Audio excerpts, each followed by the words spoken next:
The well-funded cabal of powerful people ranging across industries and ideologies working together behind the scenes to influence perceptions, change rules and laws, steer media coverage, and control the flow of information. The world is getting crazier. People are acting more and more insane. The end of the world is tomorrow. Tomorrow. There's only one thing to do when the world is falling apart. Listen to Basil and Gonz as they discuss this week's news and events through the lens of Bible prophecy. You are listening to Canary Cry News Talk. You're listening to Canary Cry News Talk. Today is February 8th, 2021. This is episode 297, and today, Whack of the Beast. And I'm not your reality czar, but I am your best buddy Basil. And this is Gonz. Welcome to the podcast where we praise Jesus while reporting the egregious, the well-rounded, biblically grounded take on world events. We are here after the big game. Basil, did you watch the big game? Well, howdy, partner. I didn't get to see that superb owl because I was sheriffing in my sheriff outfit. Fantastic. Yeah. No, I missed it. Well, good. You didn't miss much. That's what I hear. Game was, whatever. But then halftime show. Did you see the halftime show? Well, you didn't see any of it. I did not, but I know what it was. I saw some pictures and read how confused everybody was. Everyone was confused, and I'm thinking, come on, folks. We've been breaking down Super Bowl halftime shows for years. Mm-hmm. So I was hoping at this point people would realize, hey, occult symbolism, future transhumanism, mocking Jesus, all that stuff. Anyway, so they started off with, I think his name is Weekend. Wookund? The Weekend. Yeah. He spells it all hip without vowels. Yeah, well, he's a popular man. I didn't know who he was. You never heard of The Weekend? I kind of heard of him. Dude, you gotta tune in to the Gen Zers, man. Yeah, he's been around for a long time. I guess, but I have never listened to a single song of his. Never paid attention. Anyway, so he's there sitting on his little thing, and then a robot with glowy eyes, or actually it's just a person, but it turns out to be kind of a cyborg thing, with glowy eyes, with his arms spread like Jesus returning, coming down from the heavens, descends down into a choir. And in the choir, there's, it's like a big choir. They're surrounded by cityscape type stuff, which kind of looks like tombstones. I don't know. They're supposed to be city buildings, and spooky. They're all wearing white robes, and they all have red glowing eyes. Ooh, yeah, very. I don't know. Looked like to me, it was just kind of like, "Hey, your transhuman saviors are here on the weekend," and and then the weekend comes out from this bright light. And it's all very, It's all very esoteric, occult, similar stuff to what we've been seeing for years. And, it did remind me, though, of better days, simpler times when the most significant thing was the Super Bowl and breaking down the occult symbolism at the halftime show. Right. Where now it's kind of like, is anybody even watching the Super Bowl? I guess people are, but, I said the words. Uh-oh. We're going to be demonetized. Superb owl. Yeah, too late. We're already demonetized. It doesn't matter. And then the face rags, he's like, it was kind of a Michael Jackson throwback to, just the bandages, you mean? Yeah, they're bandages on the face, but it was very much like face diapers is what it really reminded me of. And, okay, whatever, cool. People are confused, but I'm looking at it going, all right, is this our future? We got to wear face diapers for the rest of our lives because of the Ronas. So anyway, I don't want to spend too much time breaking it down. I just wanted to highlight some of the things there that were pretty obvious. And I didn't actually watch past halftime. So yeah. Okay. Well, there was some other shenanigans surrounding the big football game, but we got more important things to talk about. Like what? Like Bitcoin? Bitcoin!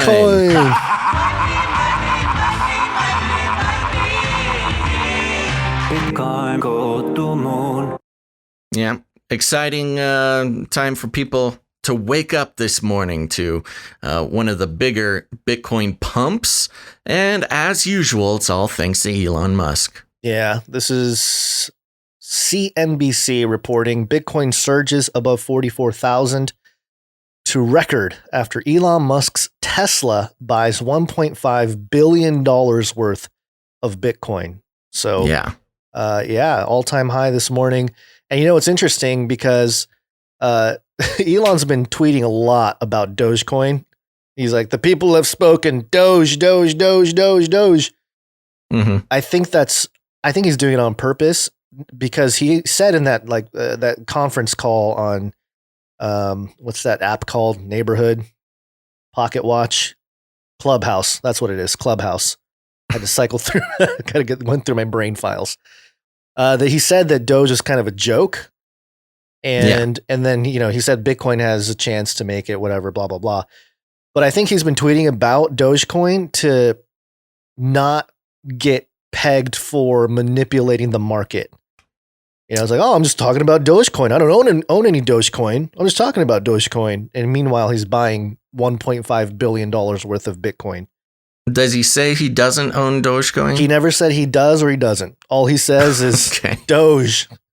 Yeah, he's been on the Doge train ever since the Wall Street bets switched its attention from the stock market over to Dogecoin. This is interesting. But Tesla investing $1.5 billion into Bitcoin, and on top of that news, saying that they have plans to accept Bitcoin if you want to buy a Tesla. Yeah, which is that'll be nice. After everybody makes their millions on Bitcoin, you don't even have to put it back into fiat currency. Oh, the dream! I know. Well, and this is a big deal because the argument's been going on with Bitcoin for a while. Yeah. Is it an asset? Is it a currency? Yada, yada, yada. All these mainstream people they get so mad. They get so excited to say that Bitcoin is not a currency. And, maybe it does not fit your traditional mainstream definition of fiat currency. But, if businesses are accepting it as payment for their product or services, that's about as close as to a traditional currency as you can get. But it is interesting because whether it is an asset or a currency, and it could be both. I think what we're doing is we're moving into a period of history where things are changing. Definitions are changing. Just because something is a currency doesn't mean it can't be an asset. And just because it's an asset doesn't mean it can't be used as a currency.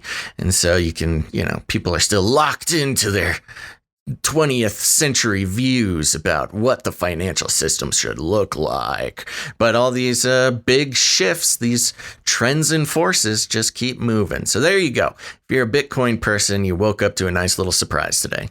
Yeah. And we'll see how much it keeps going here. I mean, I remember not financial advice, but I remember Basil saying, buy your Bitcoin when it was like $10,000 last year. And we've been talking about it for at least a couple years now. So we are not financial advisors. This is not a financial show. We only talk finances when it has to do with the mark of the beast. And so, and it's more of a exploration of trends in society than it is a financial conversation. We're moving in. It's another step towards this paradigm shift that people have been pointing out for a while. Yep. And I always say people that are skeptical or, they have all these ideas of what they could be doing with Bitcoin, the elite and all this stuff. Sure, of course. But again, I will say that look on the back of your dollar bill with the all-seeing eye and the pyramid and everything. It's been the thing for a while. So it's not, it's just a weird cognitive dissonance, which is funny. There. The dichotomy of people just defending fiat currency so much, and Bitcoin, it's so speculative and it's only worth something because we think it's worth something. That's how value works. Value is what somebody is willing to pay for it. Yeah. So, but the difference is Bitcoin doesn't have an all-seeing eye on the back of it. It's got scripture. It's got scripture embedded in the blocks. Literally have scripture on it. Yeah. And you don't have to be holding occult symbolism in your wallet, relying on it to buy your Doritos. So anyways, that's it. That was fast. Yep. That was quick. We're not a Bitcoin show. Nope, we're not. Although we put hashtag Bitcoin on the title, and maybe that's why nobody's here. Yeah, not nobody. I see all you people out there. We're growing. It's going. It's just taking everybody a little bit to get in. Yeah. Oh no! Oh my gosh, that was close. I almost closed my browser and destroyed the entire show. Well, speaking of money, real quick, we do want to mention the silver coin contest. Yes, for those who think that just because we talk about Bitcoin means we hate silver, you're wrong. We also love silver, and we're having the Canary Cry February silver coin giveaway this month, and very generously offered by Aaron Moffat. Maybe you can bring their information up so we can give all those informations, but for those who don't know, we are holding a drawing for a 1 ounce silver coin, generously provided by producer Aaron. And this is pretty simple. If you want to get into the drawing, it's all about those social media posts. All you got to do is post a social media post, say something good about Canary Cry, use the hashtag Canary Cry News Talk, and link to an episode or a piece of media that we've created. And that counts as one entrance into the drawing. You can do this as many times as you want during the month of February.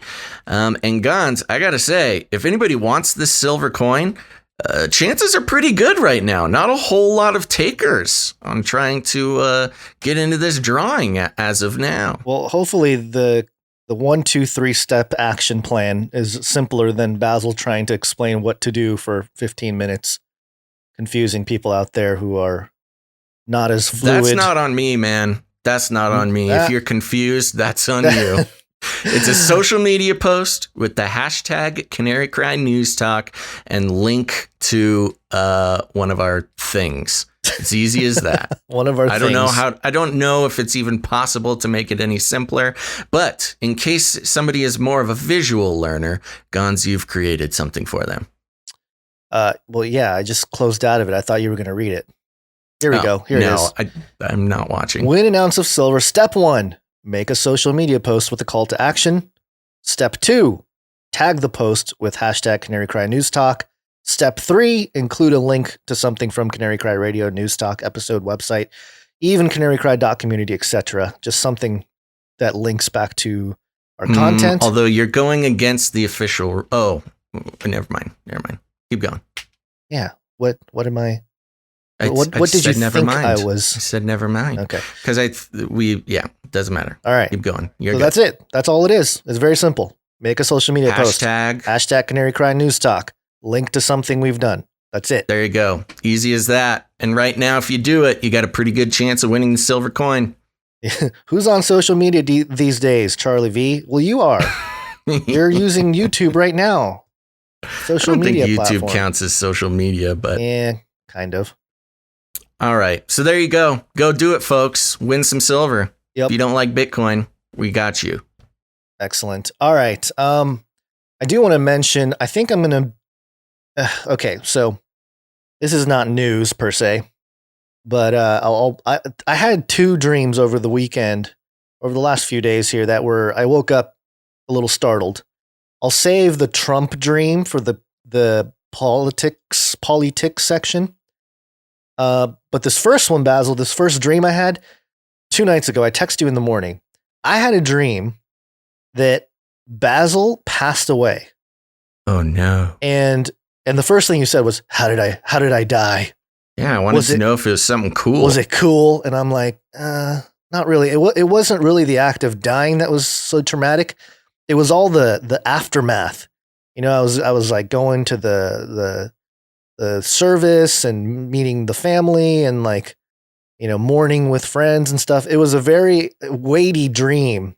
Mm-hmm. And I hope it was just because I've been thinking about death a lot because first death anyway, because I'm getting close to that 40 number. So,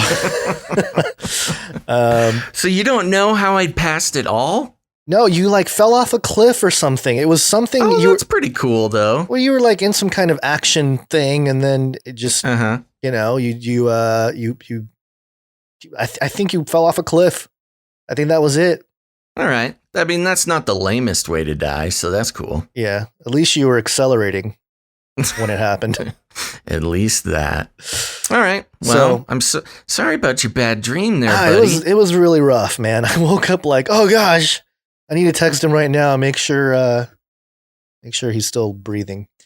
The other dream I'll save for before politics because it involves Trump, but that one's a little bit more fun, I would say. I'll let you know when we get there. But let's get to some Flippy updates let's do it.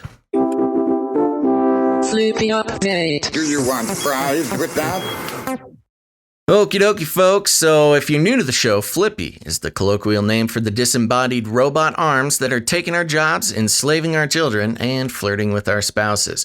We use talking about Flippy as a way to explore how robotics and AI are taking over the world, and there's nothing we can do about it. Today, coming from robotics.news, the headline is Engineers Develop an Octocopter Carpenter Drone Capable of Attaching Shingles to a Roof Using an Equipped Nail Gun.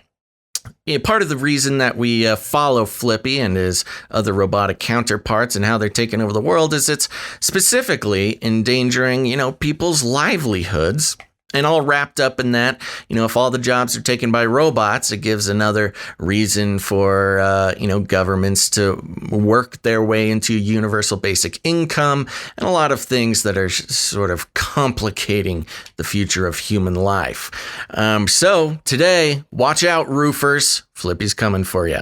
Engineers from the University of Michigan have developed a robot carpenter that can autonomously attach roof shingles using an onboard nail gun.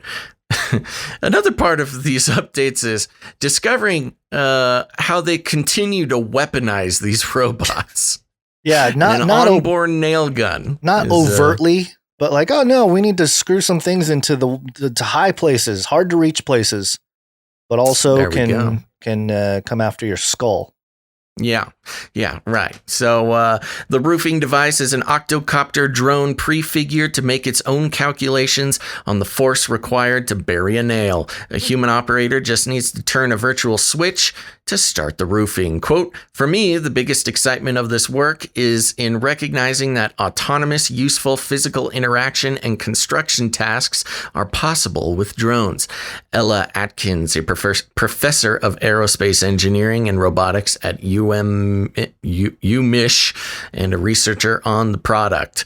And it's a much longer article. I'll skip the middle part. They're just talking about how this thing works. But they do admit down at the bottom, robot takeover threatens American labor.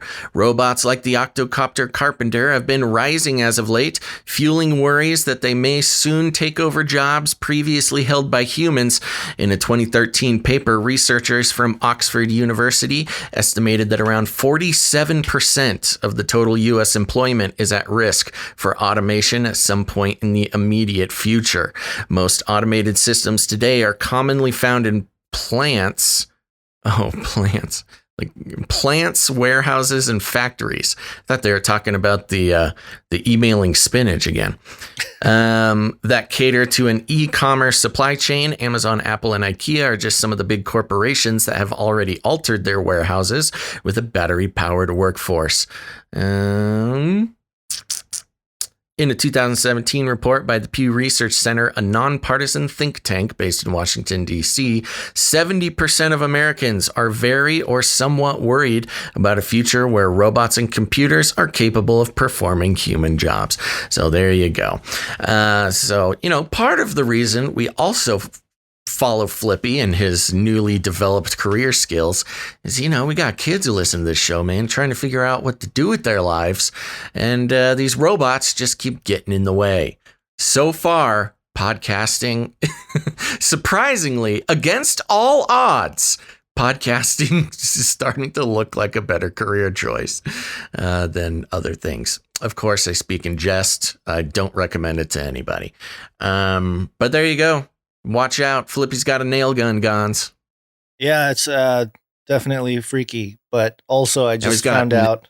Go ahead. What were you saying? I was just going to say, yeah, he's got nail guns. We've got flamethrowers. They've got all sorts of nasty stuff. Just found out our friend Josh Peck had another baby. Yes. A girl. How many is that? Congratulations, is that Josh Peck.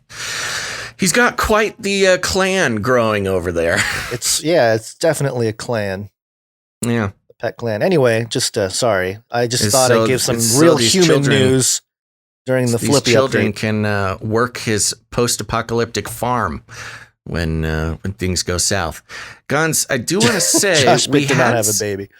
We had somebody offer in the chat. Grandpa Bear on YouTube says, "Hey guys, I'll throw in another ounce of silver. If anybody out there wants to contribute to future Canary Cry." I don't think we can call it a raffle. I think there's some legal issue why we can't call it a raffle, but we do giveaways. And if you want to contribute something, whether you create something, you have a product, or you have something like a silver coin that you would want to contribute to a Canary Cry giveaway, email us at canarycryradio@gmail.com. If you like it easy, or if you like it more private, you can email us at canarycryradio@protonmail.com. Get in contact with us. We'll make it happen. Okay. Thanks a lot. Well, there you go. That's what I got for the Flippy update. 33 is the number of completion of the Great War. Oh, paywall. Oh, no. Yeah, well, the story was Orange County reports 33 more deaths from COVID-19, which is my neck of the woods. Yeah. Yes. So that's... And for those who might be new to the show, 33 has been recognized as sort of an Illuminati dog whistle, some sort of elite messaging that is done in plain sight. We don't claim to know exactly what they're saying, but just by context clues, you seem to get an idea of what they're trying to communicate. Here's another one from colotv.com. Nevada reports 898 additional COVID-19 cases. 33 more deaths. Wow, so specific. 33 people dying in all these areas. Yeah, in Washoe County, there's 1 death and 333 recoveries. Whoa, of course. Notice how they don't report on recoveries unless it says 333. Unless there's a 3 sequence in there. Mm-hmm. And one more here. If you're a sports fan out there, this is brewhoop.com. Milwaukee versus Cleveland. Bucks grind out victory in Cleveland last couple days ago. And the Greek freak, Giannis Antetokounmpo. Oh, I should have made you try to pronounce it.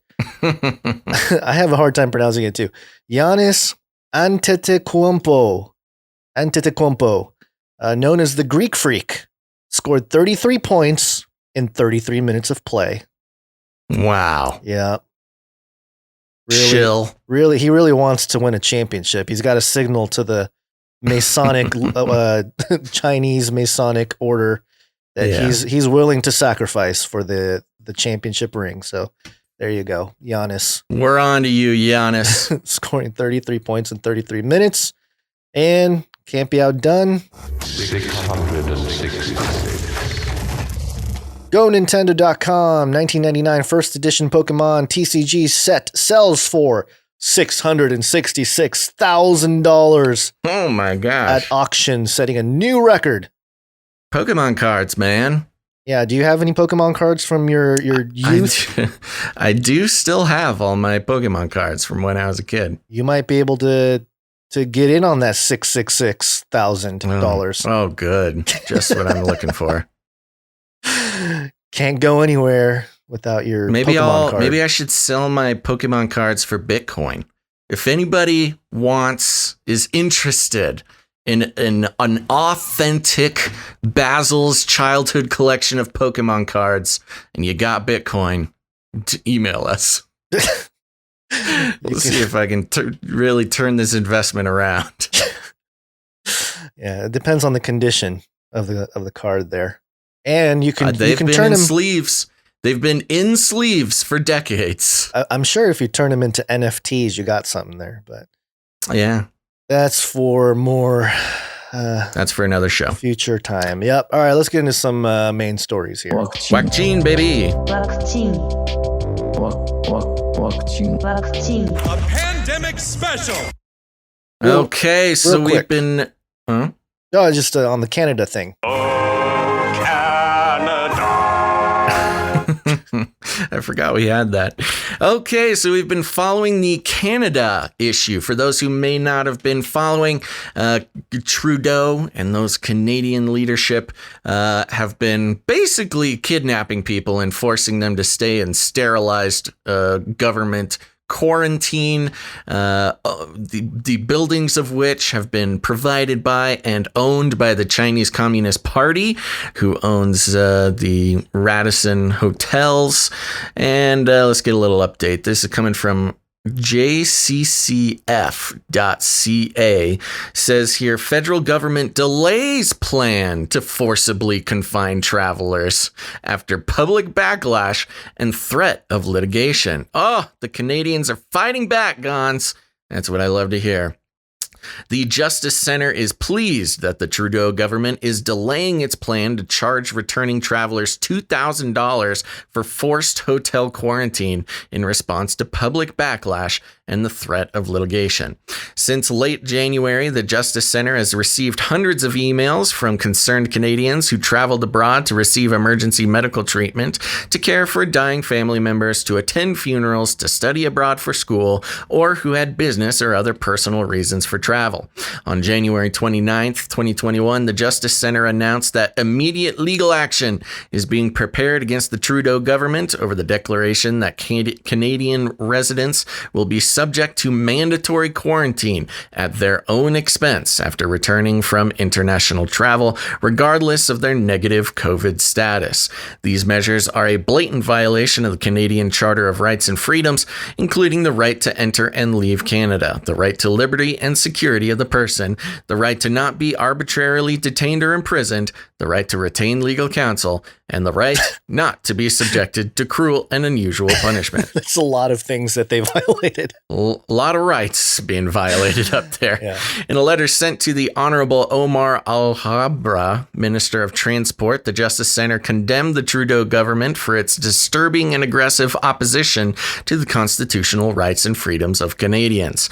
The letter states the government's arrest and detention of Canadians in this fashion is unlawful and unconstitutional, and demands the immediate release of any Canadian currently being so detained, permitting them to continue any necessary isolation protocols in their own homes. Public opposition to these violations of charter rights and freedoms emerged immediately after Transport Canada issued a statement that all Canadians returning from international travel would have to take a COVID PCR test upon arrival at the airport and quarantine in a hotel for 3 days at their own expense at a cost of over $2,000 per person. I thought it was longer than 3 days. $2,000, that's a long 3-day stay. Prime Minister Justin Trudeau told reporters that if travelers had a positive COVID PCR test, the traveler would be forced to go to a, quote, government-controlled quarantine center for the remaining 11 days of quarantine. Oh, interesting. So even with a negative PCR, you had to do it for 3 days. And if it was positive, you got 14 days. Got it.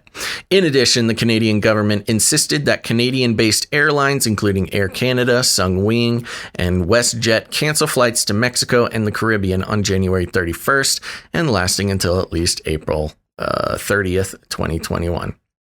So there you go.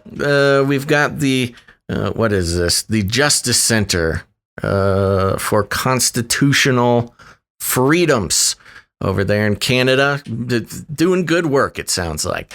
And it's nice to know that Trudeau, he got a little spooked It's always nice when these politicians get spooked and change their tune. Kind of reminds me of Newsom over there. I was going to say Newsom and Cuomo, Trudeau, all these guys. What are they doing? Yeah. It's like they're being egged on by their leader or their handlers, you know? They're seeing how much they can get away with. Yeah. And that's the thing about it. It's very childish. I forget what it's called, but it's an actual sort of documented period in a toddler's life where they push boundaries just to see how much they can get away with. Yeah. And that's exactly what these leaders are doing. Coincidentally, they all happen to be, liberal bastions in their political circles. But yeah, they were pushing and pushing and pushing, and they're starting to realize they're going to hit a wall. And then they're going to be taken out by the, and when I say taken out, I mean removed. Yeah, whoa, guns. Removed by either the people or the handlers. We're about anti-radicalization. That was not a call to violence by guns. No, you guys. That's the kind of clip, guns, that they play on the news next to your mugshot. Well, good. I can say racists. You're all being racists. Didn't you read Biden's Asian American Protection EO? That's right. Back off, Trudeau. Okay. Or Newsom, whoever.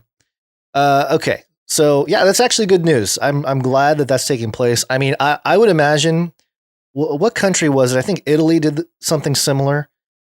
If that's, I think, why they're a little bit more hesitant to really roll stuff out in America. In certain parts of America, I'm sure they can get away with it. It feels like California in certain areas in LA and stuff like that, they might be able to get away with it. But yeah, they get away with a lot. In general, coincidentally, the most lockdown places have the most trouble with the COVID. Yeah. The most lockdown areas are like, oh, it's still spreading.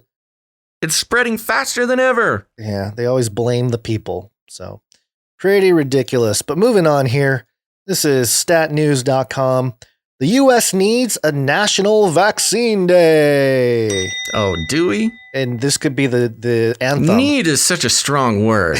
Need is a strong word. And they're all going to stand up and Heil Hitler and sing this. WACCINE. Wow. Can you imagine you are on a stadium? I have no idea where you're going with this. Can you imagine a whole stadium of people doing that? Why do you got to bring blockchain into this, Gons? I didn't mention blockchain. Oh. What are you, it's so what are you weird. listening to? Yeah, that's so weird. I heard the WACCINE jingle, and it sounded like it was saying blockchain. And of course, I know that it doesn't. I think I just got Bitcoin on the mind. Yeah, maybe. Stop looking at the charts. I'm not. The story playing says them out in my head. Vaccines don't save lives. Vaccinations do. This is an essential lesson we have learned from working at the forefront of vaccine development and health communication. Vaccines don't save lives. Vaccinations do. Yeah. So what kind of crazy doublespeak newspeak is this? I mean, there is some truth to it. You can have a vaccine sitting around all day, but if they don't get the jab, it's not going to do anything. There's an obvious connection to guns don't kill people, people kill people. Yeah. But in this case, it's guns don't kill people, shooting guns kills people. Yeah. Weird. Experts say 70 to 90% of Americans need to be vaccinated to end the pandemic. Oh my gosh. Okay. Yet 44% of Americans plan on waiting to receive a vaccine, and 15% have said they don't want to be vaccinated against SARS-CoV-2 at all. That won't get us to the necessary level of immunity, even though they've changed the definition of what that means. We risk needlessly losing more lives to COVID-19 unless we launch massive campaigns to overcome vaccine hesitancy and ensure vaccines are accessible to all. This is why we need a National Vaccine Day, a one-time federal holiday in 2021 to promote vaccine education, honor the healthcare workers, and all the dead people from receiving the vaccines. It doesn't say that. Scientists who have toiled to help so many survive the pandemic, and remember those who died from it. the pandemic, right? Not the vaccine. Is that a little slip up there? No. A little something. We are among a growing group of scientists and public health experts calling for such a holiday. Really? I haven't heard much on that front. First I've heard of it. Including Dr. Richard Carmona, the 17th Surgeon General of the U.S., and Angela Rasmussen, a virologist at the Georgetown Center for Global Health Science and Security. Yada, yada, yada. They want a vaccine day. I can see them doing this, and all it's going to do is stoke the flames of the anti-vax conversation, if anything else. It's not anti-vax, it's vaccination skepticism. Sure. Vax skepticism. Sure. But I'm saying, in general, the people will, it will basically make that conversation way more, people are going to start learning facts, like real facts. So can't have that. No, can't have that. So I don't know. What do you think, Basil? You think they're going to pull this off? National Vaccine Day? I mean, they might have it. It's not going to do anything, though. It's kind of like Earth Day, There's a little Earth Day event here or there, but generally people just go on with their lives. What if they offered you ice cream? New York Post. Moscow offering free ice cream as COVID-19 vaccine incentive. Oh, well, now we're talking. Ice cream, you scream, we all scream for the COVID vaccine.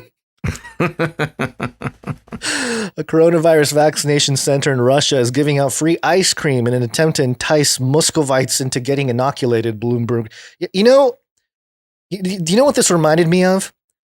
The pedophiles that give out candy to try to lure children. That's kind of what I thought of when they're like, hey, you want some ice cream? Yeah, like, I would like some ice cream. Funny. Jab. Yeah, I've been instructed my whole life not to take ice cream from the government. You never know what their alternative, plans might be. You heard it here first, folks. Don't accept ice cream from the government. That's right. Didn't your mama raise you right? Yeah. Well, I don't know. Next up here, City News. This is from Toronto as well. 66 residents have died at Roberta Place long-term care home. Oh, and it says, you want to read it or you want to? I mean, it's a very short little blurb here. There's a video. No, you are on a roll. I'll let you take this one. It remains one of the hardest hit long-term care homes in the province, and now more than half the residents at Roberta Place have died.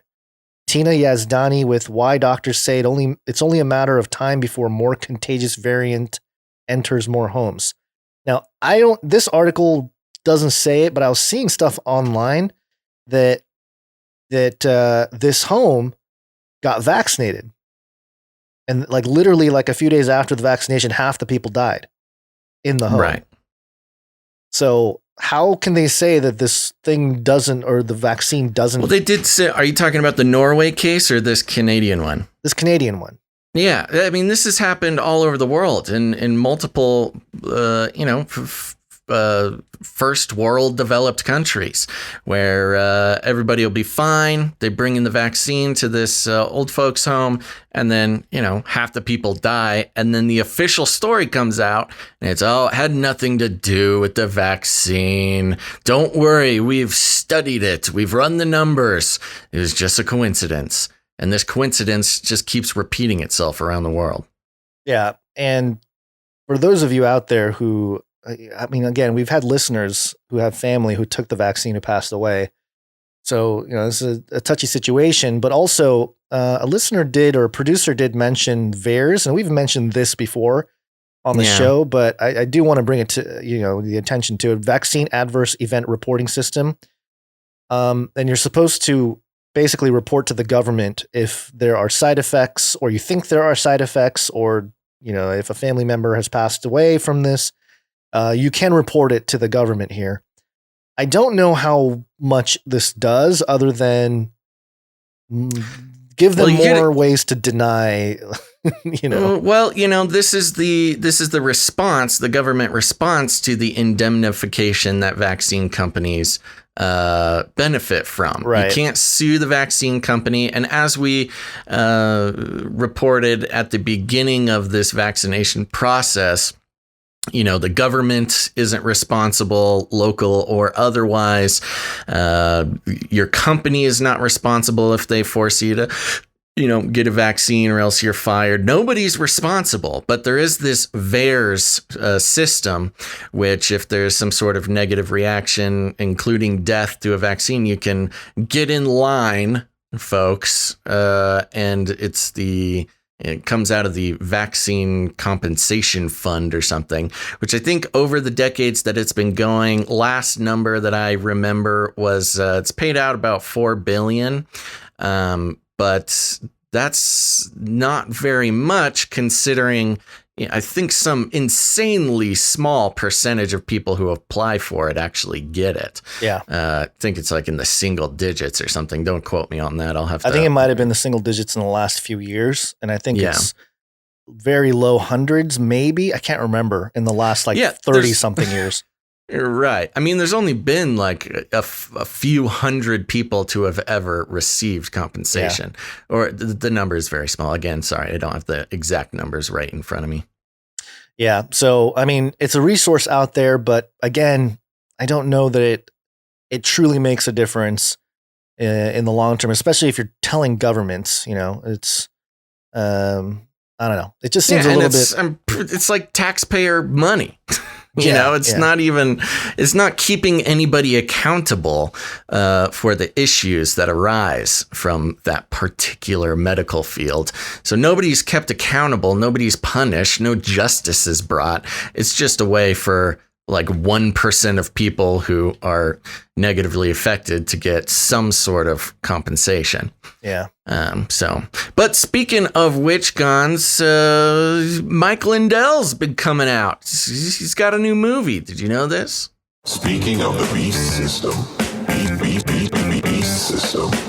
So this is coming from Newsweek.com. Horrible. My Pillow CEO Mike Lindell calls for COVID-19 vaccine, quote, mark of the beast stuff. Okay, we've been, trying to come at the mark of the beast and vaccine conversation with a level head, scripturally based, not letting any of this internet, YouTube, blog spot nonsense dictate our theology. But let's see what Mike Lindell says about it.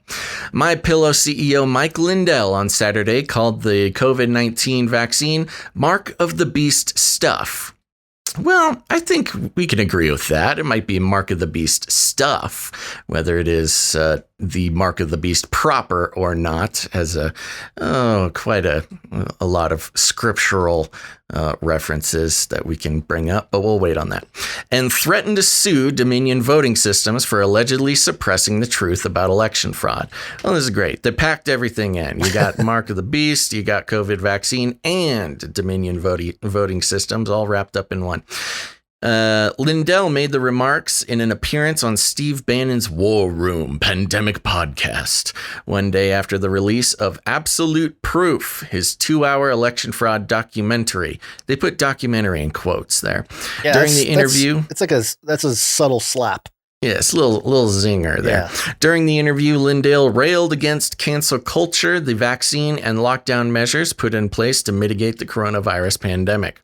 Quote, I think we're going down a communist path. The socialism is coming in here. Everybody can look at what happened in Nazi Germany. I mean, we're going down. It's happening so fast. When I see the experience and cancellation of people, canceling out people's jobs, they don't exist, he said.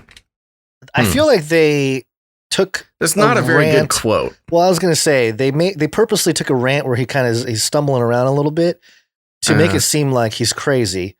Usually when you quote somebody, even if they're struggling through some sentences, you'll clean it up a little bit.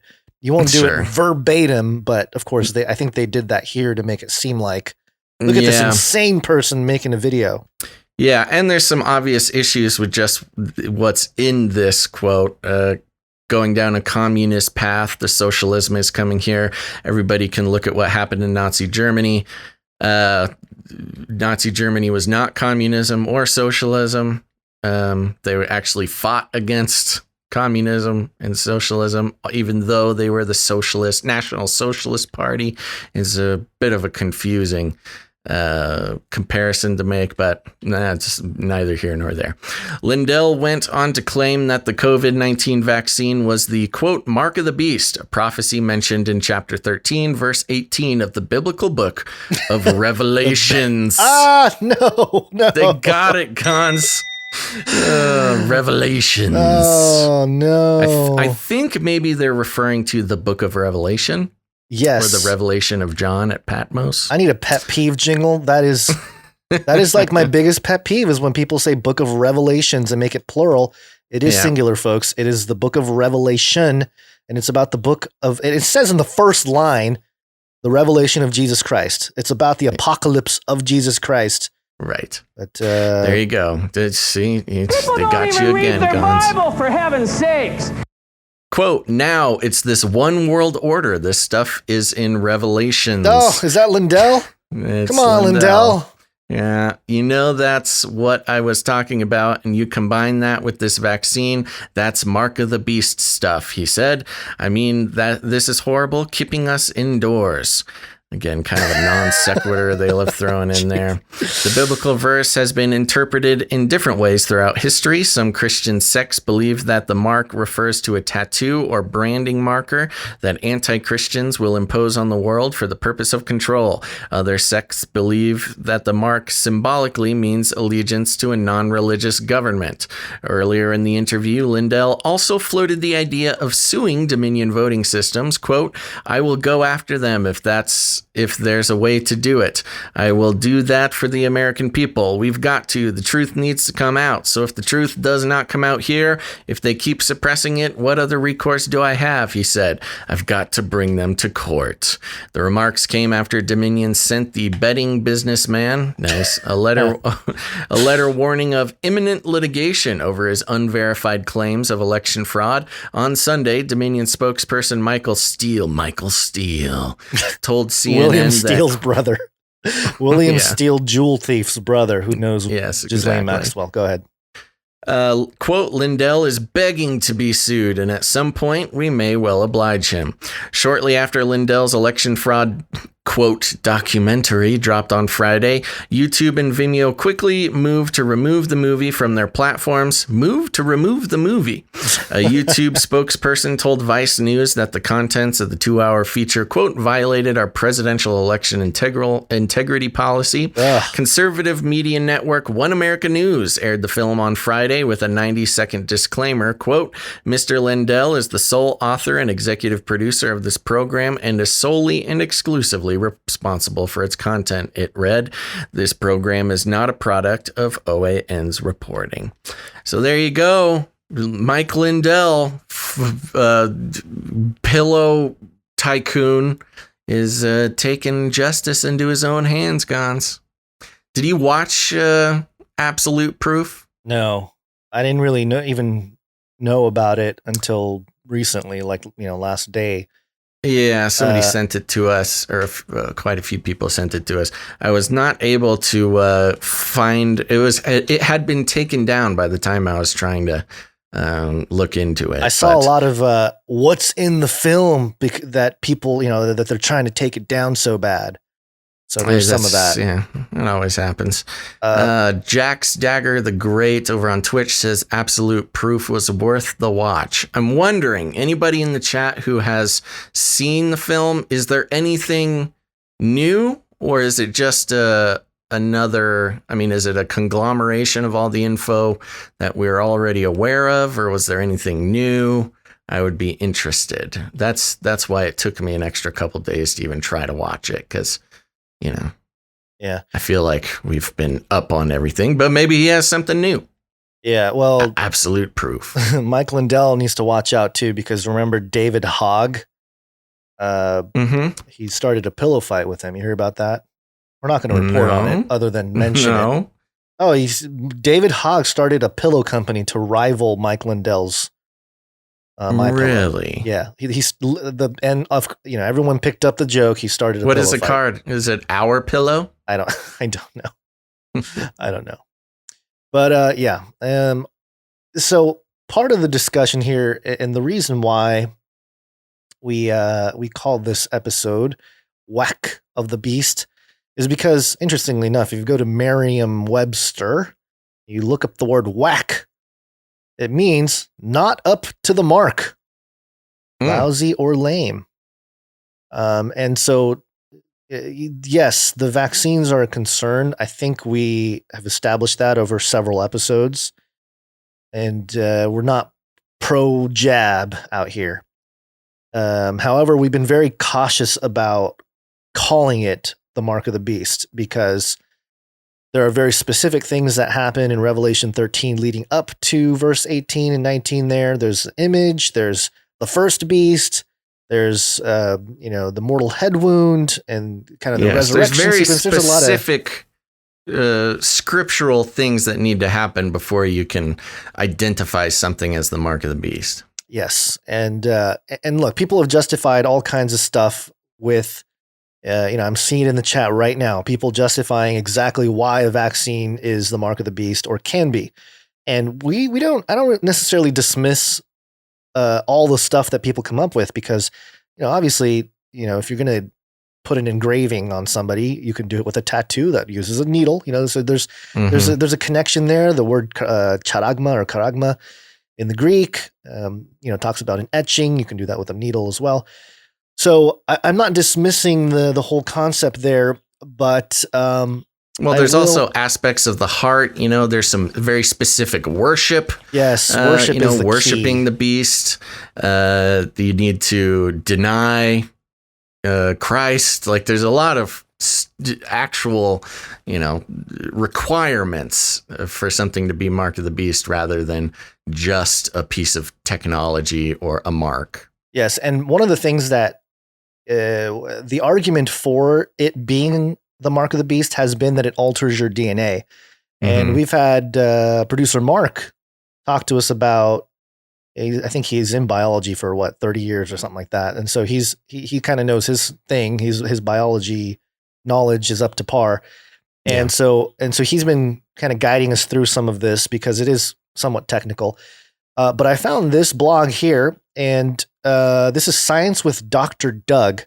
Will an RNA vaccine permanently alter my DNA? This was back from November of 2020. And he said some interesting things here because, and I'm not going to read the whole thing, but basically he says, yes, it does, but it's not in the way that the mark of the beast proponents have suggested, because he goes through the whole idea of what the mRNA vaccine is doing, the spike proteins that get produced in the cell, and we've gone over all that stuff of how that works. And it says here, in theory, this is how the vaccine should work. Sounds great on paper, doesn't it? Before jumping to reductionist conclusions, let's go one level deeper into molecular biology to answer the question of whether or not this extraneous RNA could potentially alter our DNA permanently. I believe the answer to this question is yes. So he does say it alters our DNA permanently, but what does he mean? Yeah. And it says here, it is well known that RNA can be reverse transcribed into DNA. Residing in our cells are enzymes called reverse transcriptases or tases. These enzymes convert RNA into DNA. Multiple sources for this class of enzymes exist within our cells. These reverse transcriptases are normally made by other viruses termed retroviruses. HIV is a retrovirus, and so is hepatitis B, but there are many other retroviruses that fall into this category. In addition to this external virus, there are viruses that are hardwired into our genomic DNA called endogenous retroviruses, or ERVs. These ERVs harbor instructions to produce reverse transcriptase. In addition to ERVs, there are mobile genetic elements residing in our DNA called LTR retrotrans. So it gets all technical. And then let me go on here. Let me just pick out the parts that are important here. I tried to highlight stuff, but I did highlight it a lot. So He says, even though the initial vaccine is only introduced into a relatively small portion of our cells, if this reverse transcription process occurs in stem cells, then this genetically modified cell can be replicated and amplified to a larger portion of cells that make up the tissues of the body. Stem cells serve as a reservoir to produce new cells in perpetual fashion. In this way, over time, a larger percentage of our somatic cells can be replaced by these genetically modified stem cell precursors. This type of genetically modified replacement of cells is seen in some patients who have received bone marrow transplants from other patients. So right there, that's a good example of how he's saying, yes, it changes our DNA, but also here's some other stuff that does similar things, changing one's DNA. Right. In these patients, let me just run through this and I'll let you rant. In these patients, even germline cells such as sperm can inherit these genetic modifications, even though the pathway for this germline modification is still not understood. In these patients, the so-called, quote, rules that presumably prevented such an outcome are violated. And then he basically goes into how it does change our DNA and how it affects us. And he even says here that there's two possibilities or outcomes that are not mutually exclusive with the mRNA vaccine. First, modification of somatic cells, and in particular stem cells, could result in a segment of the population with an increased percentage of their tissues being converted over to genetically modified cells. These GM cells will possess the genetic sequence to produce spike protein. Because spike protein is a foreign protein to the human body, the immune system of these individuals will attack the cells in their body which expresses this protein. These people will almost inevitably develop autoimmune conditions which are irreversible, since this foreign protein antigen is now permanently hardwired into the instructions contained in their DNA. So not good for your health, first possibility. Second possibility is based on a pathway being found that transfers this genetic modification to germline cells, eggs and sperm. This is certainly a more remote possibility, but if it occurred, this insertional genetic mutation would find itself in all future generations stemming from this individual or individuals. Because this is a germline modification and not a somatic modification, this new genetic element will be present in every single cell of these individuals. This means that potentially every tissue in their body could express spike protein. Because this protein is present from birth, the immune system will recognize this new protein as self rather than non-self, foreign. And if these individuals are infected with coronavirus, their immune system would fail to recognize the spike protein of the virus as foreign. And these this is why a coronavirus vaccine has never worked before. Right. This is why they've been working on coronavirus vaccines for decades. And when they do animal trials, this is exactly what happens. They have an immune response to the spike protein, but then their own body creates, and then when an actual coronavirus shows up, their body is sort of just ignores it. They're like, hey. Yeah. Well, it's more of us. Hey, come on in.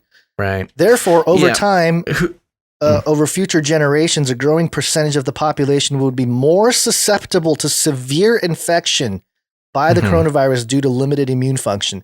So basically they're saying that it's going to make it worse for future generations if there's a genetic alteration.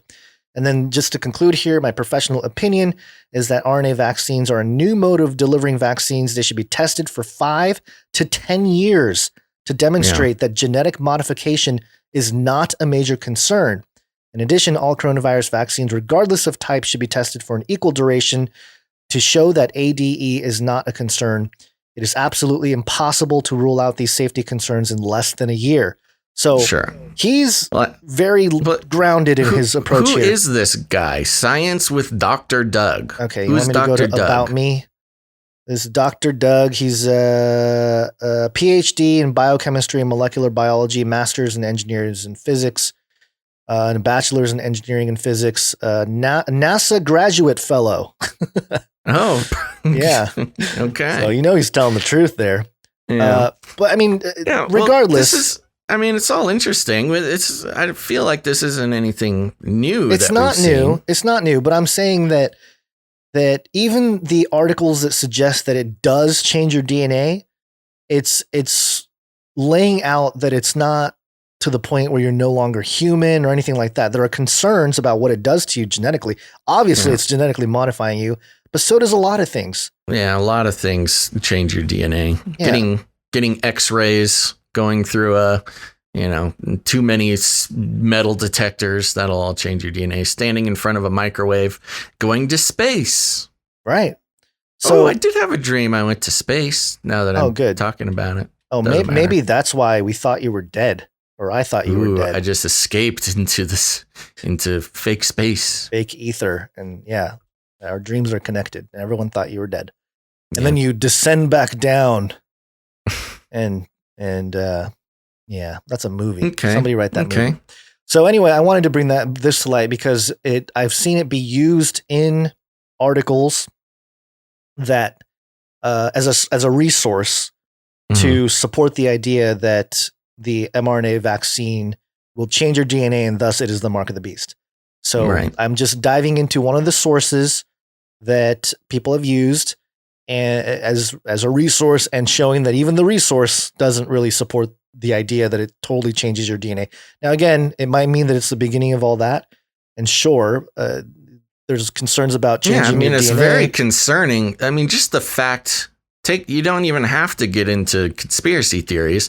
The fact that it was like the quickest vaccine to ever be created and the one and only mRNA vaccine to ever be available, et cetera, et cetera. I mean, there's a lot of reasons why it's, I don't know, why people aren't rushing out to get it. And I've seen people discuss how it's possible that if it does alter your genetics in a certain way, then you can even, similar to the story of how the pollen from a GMO field went into like a neighboring field.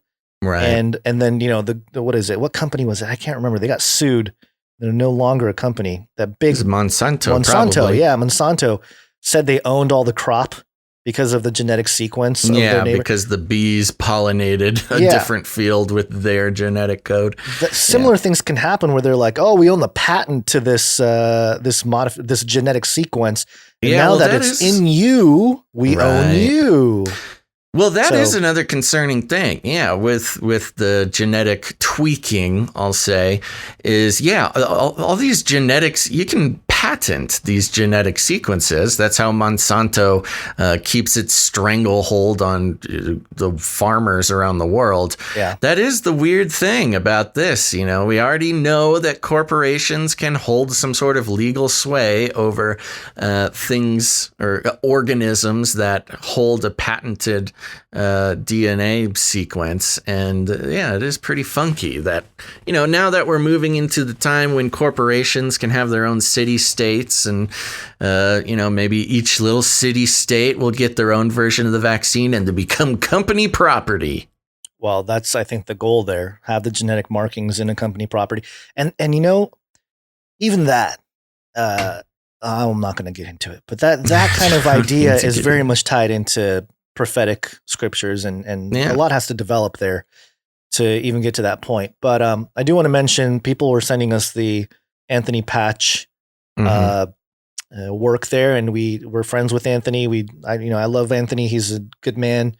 We've had good conversations over the years, and one of the documents that someone sent, he explicitly states that yes, the vaccine is the mark of the beast. And then in one of the more recent ones here, the Entangled magazine from February, I'm not going to say he changed positions, but he sort of, I don't know. Okay, let me just read what he says here. This is from Entangled magazine, Anthony Patch, February 2021. Anthony and I are frequently asked if this vaccine is the mark of the beast. If taken, does it change your DNA? Is your name removed from the Lamb's Book of Life? I'd like to take this opportunity to share with you information that we have that to us makes these points unmistakably clear. It addresses the biological as well as our faith-based system of belief, acknowledging this vaccination agenda as the beginning or rollout of the mark of the beast system. will only resonate with those who are true children of God and are in tune, close communication with the Holy Spirit. Sadly, we are discovering that many Christian pastors are not sharing this vital information with their congregations. They will be accountable to God for withholding such soul-saving knowledge. And it goes into the different breakdowns of the word of Mark that I've seen being repeated in our chat multiple times. And so again, it's they didn't change positions, but they sort of moved away from saying it to the beginning, to saying it's the beginning of a rollout. And so, but the thing is, everything's been a slow rollout. Yeah, it's all been a rollout. It's been unraveling for decades or even hundreds of years. That's the whole point of the beast system. It's a system, not necessarily an individual product or service in the market. It's the whole system. So yes, I mean, we've been saying that, it's probably not the mark of the beast, but it's part of the system that is leading up to, the foretold events in the book of Revelation, or at least our current understanding of what that could look like. So, and if you go back to Age of Deceit 1, and it quotes, I'm interviewing Doug Hamp, and he brings up this interesting idea that maybe the people that take the mark lose their salvation, their names are removed from the Lamb's Book of Life because they give up their human DNA, and they're thus are unredeemable. If you pay close attention to what he says that part of it will be that Satan himself will sort of present his genetics and say, hey, check out my genetics. Don't you guys want my genetics? Mm-hmm. And that can be part of the conversation. And so while these things are definitely progressing, like the mRNA vaccine and everything is part of this medical tyranny and part of this technocratic takeover, this medical conspiracy, the scientific dictatorship, all that stuff. Eventually, I think it's going to be more of a worship situation where it's like, if you want to be like me, you want to be like this, this amazing, the world will see it as a savior, see this individual or the image, or at least the Antichrist figure, and then the false prophet will sort of help facilitate it. They will see it as some kind of savior figure. You want these outstanding genetics to live forever, or whatever it is, then take this. And so take the mark. And so it's not going to come from like a, hey, take the shot and maybe you won't have to be on lockdown.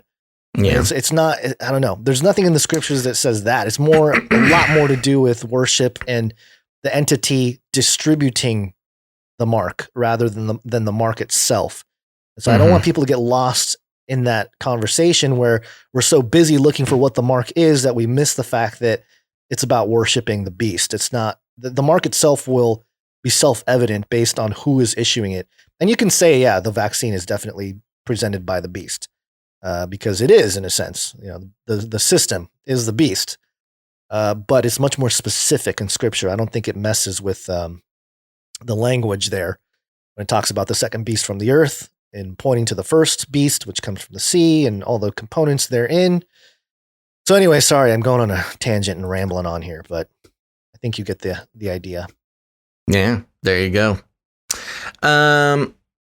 Yeah, and one big thing that people love, again, people seem to think that we're attacking Anthony Patch. We're not attacking Anthony Patch. People are really this is what I'm worried about. I did email him a few weeks ago and I hadn't heard back, and I'm just wondering if people were getting in his ear like, oh, they're talking smack about you, Tony. No, and we're not. Anthony, we're not talking Anthony smack. Patch's position also is that there are stages of this vaccine, and then the fourth or one of the later stages being the quantum dot tattoo. Quantum dot tattoo. which we've covered for many years now. We are aware of the quantum dot tattoo, and who knows, maybe they will switch over to the quantum dot tattoo. And yes, we are aware of luciferase, which is the photon emitting detection particle that is an essential part of the quantum dot tattoo, which they are looking into making a way to distribute vaccines. But yes, we are aware of quantum dot and we are aware of luciferase, neither of which are currently being used in the vaccine. But, you know, if they switch over to the patch, then who knows? Ooh, Anthony patch. And that's how they're going to use the quantum dot patch. Oh, cracked it. I'm on to you, Anthony. All right. I got a story here from thehill.com. Very interesting update. Supreme Court lifts some restrictions on California church services. Ooh. The Supreme Court late Friday ruled that California can't enforce some of its restrictions on church surfaces. Partially lifting limits put in place during the coronavirus pandemic. In a 6-3 ruling, the judges held that the state can't ban indoor worship, but it can cap indoor services at 25% capacity. The court also didn't stop the state from enforcing a ban on indoor singing and chanting. I don't know. Part of me thinks it's absurd that they even thought that they can do this to begin with. You know, like, we're going to prevent you. You can't sing or chant. Yeah. No singing. That was an interesting part of this is the court didn't stop the state from enforcing a ban on indoor singing and chanting. Yeah. The court ruled in 2 cases brought against the state by churches, one by South Bay United Pentecostal Church and another by Harvest Rock Church, over restrictions there. California had moved to bar indoor worship services and other indoor activities, such as dining and movie screenings in areas designated as Tier 1, which covers most of the state due to high coronavirus numbers. Bleh.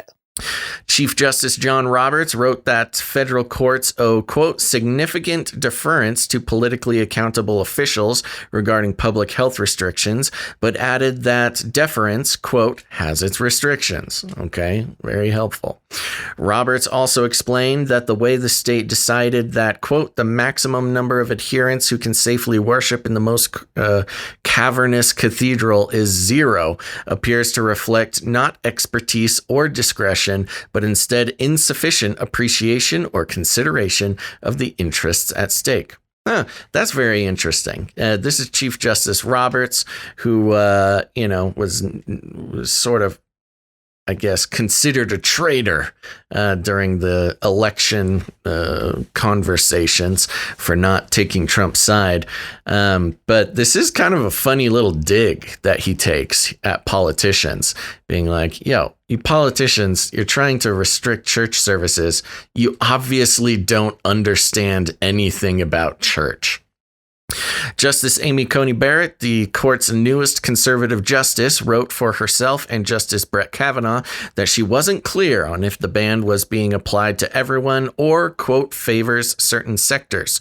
Quote, of course, if a chorister can sing in a Hollywood studio, but not in her church, California's regulations cannot be viewed as neutral. Barrett wrote, quote, but the record is uncertain, and the decision below unfortunately shed little light on the issue. Justices Elena Kagan, Stephen Breyer, and Sonia Sotomayor all dissented from the opinion. Kagan wrote that the court's ruling, quote, defies our case law, exceeds our judicial role, and risks worsening the pandemic by making, quote, special exception for worship services. Quote, I fervently hope that the court's intervention will not worsen the nation's COVID crisis, Kagan wrote. But if this decision causes suffering, we will not pay. What? Okay. It's like, I hope it doesn't make things worse, but if it does, we're not responsible. No skin off my nose. Yep. Daniel Lopez, a spokesperson for the California governor, Gavin Newsom, there's your boy, signaled that the state would move to comply with the ruling. Quote, while the Supreme Court enjoined the state's restriction on indoor worship services in counties where COVID-19 is widespread, the court left in place public health measures imposed to protect worshipers, their families, and the communities in which they live. Lopez said in a statement to The Hill, quote, we will continue to enforce the restrictions the Supreme Court left in place, and after reviewing the decision, we'll issue revised guidelines for worship services to continue to protect the lives of Californians. The spokesperson defended the state's effort to combat COVID-19, saying it took, quote, necessary steps throughout the pandemic to protect Californians from COVID-19 and prevent our healthcare system from being overwhelmed by the disease, particularly during the recent surge. The ruling comes a few months after the High Court ruled 5-4 to bar New York from enforcing limits on how many people can attend services due to the coronavirus pandemic. So there you go. Church is back on, baby. Whoa, is that your baby? Oh, I've lost him. He's off on baby duty. All right, so there you go, folks. An interesting, I don't know if I could call it a full-on win, but step in the right direction towards at least neutral application of the rules regarding the COVID-19 restrictions, being New York and California being the biggest problems in that regard. And the conservative majority in the courts certainly upheld that freedom. Now, going back down to the New York case where their high court ruled 5-4 to bar New York from enforcing limits on how many people can attend services due to the coronavirus pandemic, it sounds like churches are open. Gons, are you back? No, he's not back. We have a baby situation, folks. A baby situation. Well, we were supposed to go into a break just now, but I guess that can wait. So let's see here. Let me go through. Okay. Crickets, LOL, baby situation. Nice, Basil. Thank you. Thank you very much. Well, maybe I'll pop into one of these other stories that we have here just to open things up. Because after the break, we've got a great POLYTICK situation, many bloodsuckers, a list of things, including, first of all, General Flynn and his QAnon stance, but also the Ministry of Truthiness being called for by the mainstream media, which is going to really, it's one of those things where we've been joking about the Ministry of Truthiness. We've even sort of pointed toward things that resemble the Ministry of Truthiness, but I did not think it would just be a matter of months until the government takes the concept of reality and bureaucratizes it by putting reality solely in the hands of a government official. So that's going to be very important to talk about as well. Gons, are you back? Wow, we have a full-on. Hold on, let me see if there's any messages. Sometimes when there's a baby situation, we'll have some messages here. Nope, no messages. This is just a full-on abandonment. Full-on abandonment. Now I feel like a baby who's just crying off into the void and getting no response from the man in control of the technical aspects of this live broadcast. Let's see here. Let me open things up. Let me hop over. Well, if anybody has anything where they want me to talk about, now would be the time. I would go into the break and begin the break, but I need some technical control of the show, which I do not have. So let's see here. Well, how about that Super Bowl, huh? maybe I'll just open up and I'll do my own Super Bowl halftime thing. Oh, you know what? One thing about the Super Bowl, if you may not have noticed, or maybe you have, recently some pictures of The Weeknd had come out with some extremely dramatic facial reconstruction surgery. You know, giant cheekbones, an enormous chin. Ooh, oh, Gons, I think you have an alarm going off. What? I think you have an alarm going off. What, the baby? Yeah. Yeah. It's ruining today's show, but it's okay. No, it's all good. People traditionally love the sounds of crying babies. Traditionally. Yeah. I'm trying to feed him to calm him down until That's the okay. babysitter returns. You can keep taking a little break. I'm going to talk about The Weeknd for a second. Okay. Yeah. Well, so the pictures of The Weeknd, I mean, if you're able to do stuff, you can put up these pictures, but it sounds like you are not able to do things. So these pictures had come out from The Weeknd with these just crazy facial reconstruction things. This indeed was not real. A lot of people, I saw this being posted around all over the place, mainly Facebook and other social media, about how, you know, horrible his plastic surgery was. Gons? Yeah. You want to mute that while baby's screaming? Oh, baby. Put the baby on the phone. Let me talk to the baby. Kaizo, can you hear me? No. Okay, I've been muted. So that those pictures were not real. That's not his real face, as you can see in his other public appearances. But this supposedly, in his words, was all about pointing out the sickness of image. Oh my gosh. Wow, that is a really excited baby. And so when it comes to the Super Bowl halftime show and all these bandages on the faces of his backup dancers, that was the theme. It was apparently his last album was supposed to be all about the vanity in Hollywood and the reconstructing of self in order to gain love from the masses, how unhealthy that is, which generally is a pretty good message. But there you go. That's why the bandages. That's why the fake plastic surgery. I see a question from Fat Elvis in the chat. He doesn't have a mute button. He does have a mute button. And we're all wondering why that mute button is not being put to use. But it sounds good so far.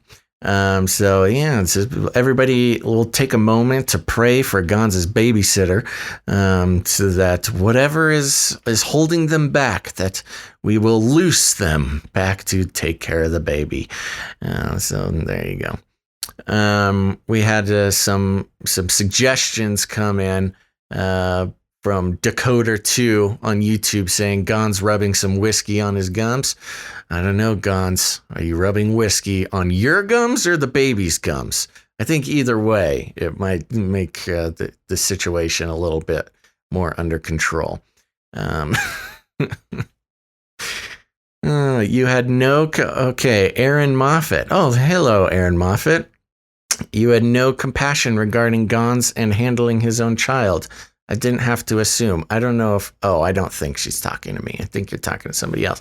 Oh, by the way, if you haven't done it yet, folks, during now this little baby break, this would be a great opportunity to head over to your local social network and do a social media post that'll get you a ticket into the Canary Cry silver coin drawing, so you can win an ounce of silver for this month. That's great.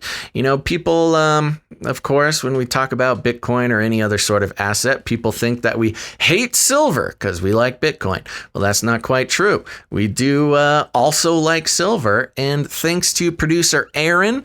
Oh, you know what I'm going to do? I'm going to pull up Aaron's information here because producer Aaron has been so generous as to make the silver coin available to us. And there was a couple things that I wanted to let you know about, which was that producer Aaron has their own YouTube channel. And on this YouTube channel, you know, if you haven't done it yet, if you're looking for some more content, perhaps this YouTube channel would be where you want to go. They create videos. Man, I'm trying to bring up this dang website. There it is. Okay, let me bring it up. Get exactly what we're talking about. Massively shadow banned, of course. Let people know I primarily cover scripture, eschatological conversation, precious metals, and more recently, very much into the crypto game. Producer Aaron says, you've been a huge inspiration to me over the last few years once I was introduced to you. Wish I had known about you sooner. Us too, Producer Aaron. Thank you so much. But all in the Lord's timing. So there you go. You can search for Aaron Moffat on YouTube. Woo!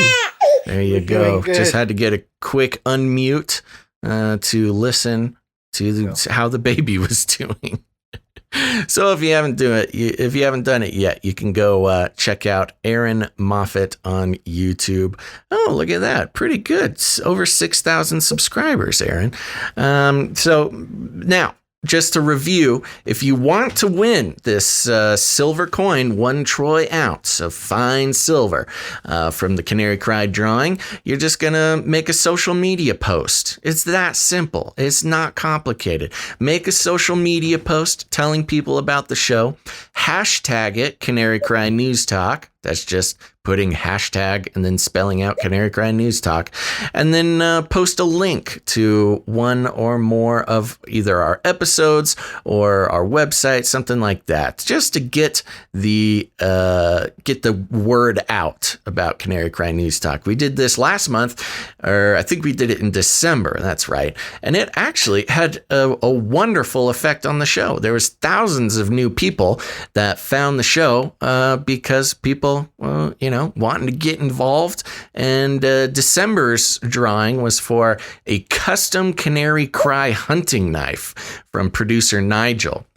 And we've had plenty of other people reach out and want to provide things for the Canary Cry drawing. Some examples of which, now this is not ink. The ink is not dried on these, but the examples of some things that people have made available to other Canarians through the drawing. One is I believe it's called a rocket stove.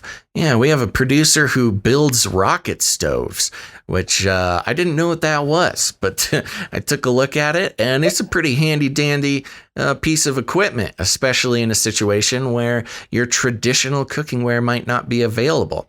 We also had a producer offer a very cool set of Bibles, a very fancy set of Bibles that may make it into the Canary Cry drawing as well. And all sorts of things just like that. So if you, dear listener, if you make something, if you have something, if you maybe have a service or a business and you want to make something available to the Canary Cry drawing, we are all about helping Canarians, A, get cool stuff, and B, if they have cool stuff or make cool stuff, get that out to other Canarians just like them. So this will be our second one, and we hope to do more in the future. So if you have something that you would like to make available to this, you can go ahead and email us at canarycryradio@gmail.com or canarycryradio@protonmail.com. A question from Timothy over on YouTube. What is the status of Canaryville? Oh my gosh, I'm so excited to start the break once we're able to go, because some wonderful art came in regarding me being the sheriff of Canary Cry Town. Well, specifically, I was going to be the sheriff of Blockchain's LLCville. But if you missed last episode, you missed the story where Nevada is quickly approaching making available to corporations of a certain size to create a municipality, a town, a corporate town. In fact, more than a corporate town, they would have the governmental authority of a county, which puts them in charge of law enforcement, puts them in charge of courts, puts them in charge of schools. So this is a big step in the post-apocalyptic technocratic future, because it's specifically allowing companies who work in the industries of AI, robotics, blockchain, machine learning, the technocracy industries, to be able to create their own town, which there's a lot of space in Nevada that they can do that. But we were throwing around the idea of doing this for Canary Cry. We'll have Canary Cry Town, the Canary Cry municipality, where, I know we got a lot of listeners, a lot of producers out there who are just itching to get out of their current municipality or away from the crazies or the normies or whoever. And you know what? As we noticed on the last episode, we saw a lot of our people have a lot of the skills that we could actually do this. So I don't know. Technically, for this Nevada municipality thing, we would need $250 million with another billion to pledge to improving the I don't know, ecosystem within 10 years. Did you want to thank people now? I have the baby sleeping. I think he fell asleep, finally. I'm ready when you are, buddy. I'm just filling time. Okay, let's do it. It's break time! Come on, take a break.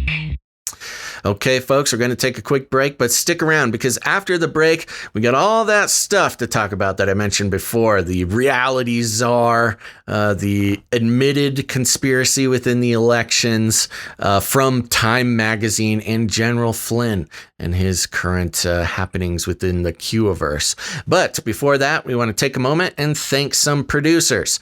And you might be wondering, if you're new to the show, what does he mean, producers? Well, I mean exactly that. Because we are on the value for value model, which means that you may have noticed we don't do any advertisements, we don't do any affiliations, we don't take any corporate money at all, and that includes from YouTube or any other broadcast platforms. Mainly because advertising is the reason, the main excuse for internet censorship, big data, privacy concerns, data farming, all of these nasty things that plague the world that we are being forced to live in. Most of it stems from the advertising industry. So while advertising might be a good option for some people who have podcasts or do internet shows, it just wouldn't work for us. We simply could not do it. We would then be beholden to corporations and their advertising needs, which means you can't talk about some things. You have to push certain storylines, and you got to stay brand safe, which if there's one thing we can be proud we're not, it's brand safe. So that's why we are on the value for value model, which invites listeners to invest in their own media future. And it's just that, value for value. Whatever you get out of the show, you have an opportunity to put back in. And it's not just a fun donation or a charitable thing to do, although it is also those things. But you are a producer, a real producer. Like in the real world, if you pay to have a piece of media created, you are a producer. And this is our transparent way. We name all our producers every show, so you know exactly who is paying to keep your Canary Cry news talk going. And so there's plenty of ways to do that. One of them is by heading over to patreon.com/CCNT. And are you ready, Gons? I am. I'm just being entertained by the people who say it's a fake baby that I'm holding. Yes, it's all big ones, one big psyop. Just a psyop for all you people. Yeah, well, there you go. And if you want to help Gons pay for a babysitter, a more reliable babysitter, then you can head over to, one way to do it is heading over to patreon.com/CCNT, where we have a few new producers, Gons. And first of all, I want to thank our new producer, Kyle G. Thank you, Producer Kyle. Thank you very much, Producer Kyle. And then we have producer, I don't know how to say this, One Macon TX, One Macon Texas. I'm making Texas. Thank you very much, producer One Macon Texas. Yes. Then we have producer Aaron W. Thank you, producer Aaron W. Thank you very much, producer Aaron W. Now, if you don't like Patreon, that's okay. A lot of people don't like Patreon. That's why we have canarycryradio.com/support. canarycryradio.com/support. That's right. canarycryradio.com/support is a great way, to learn more about the value for value model, but you can also sign up to become a monthly producer over there, or if commitment is not your thing, you can go ahead and make a one-time producership in any amount. Gons. Oh, there's also cryptocurrency and fun stuff like that. So all you new Bitcoin billionaires, hit us up, man. Gons, who do we have coming in on the PayPal? PayPal, we're going to start with producer Isaac coming in. Whoa, hey now. Baby's trying to swing his head around. He's not quite strong enough to. Thank you very much, producer Isaac. Yes, thank you, producer Isaac. Next up, we have producer Arnold W. Thank you very much, producer Arnold W. I think he might be the executive producer of the show today. Wonderful. Next up, we have Ismail S. Thank you very much, Ismail. And he's coming in at $33. So he wants to be our Illuminati handler. Yes, he's pitching in for the handling job. Next, we have Donna L. Thank you very much, Donna. And Donna's coming in $33.77. So mixing it up. Mixing it up. We got the 33 with the 7 donation. Yes. So thank you for that. Next, we have Jessica C. Thank you very much, producer Jessica C. And she says, you guys rock. I think she meant rock. It's rock. R-A-W-K. It's just like the cool way of spelling rock. Like, you want to rock. That kind of rock? Yeah. Yeah, exactly. Okay. Thank you for that, producer Jessica C. Oh, baby. How many podcasters podcast with a baby on their shoulder? I would have no way of knowing. Next, producer Ciara. Ciara Thank F. you very much, producer Ciara. And I think she's trying to hex us or something. She came in with a series of 6s. Uh-oh. And $13, which I don't know what she's trying to do. She's trying to be spooky on a February. Spooky Ciara. But yes, thank you for that, Ciara. Next, producer Jason B. Thank you very much, Jason B. Jason B, thank you for that. And next up, producer Saul. Producer Saul coming in again. Thank you very much for the pocket full of 7s, producer Saul. Consistent. And lastly, for the PayPal, we have producer Sherry.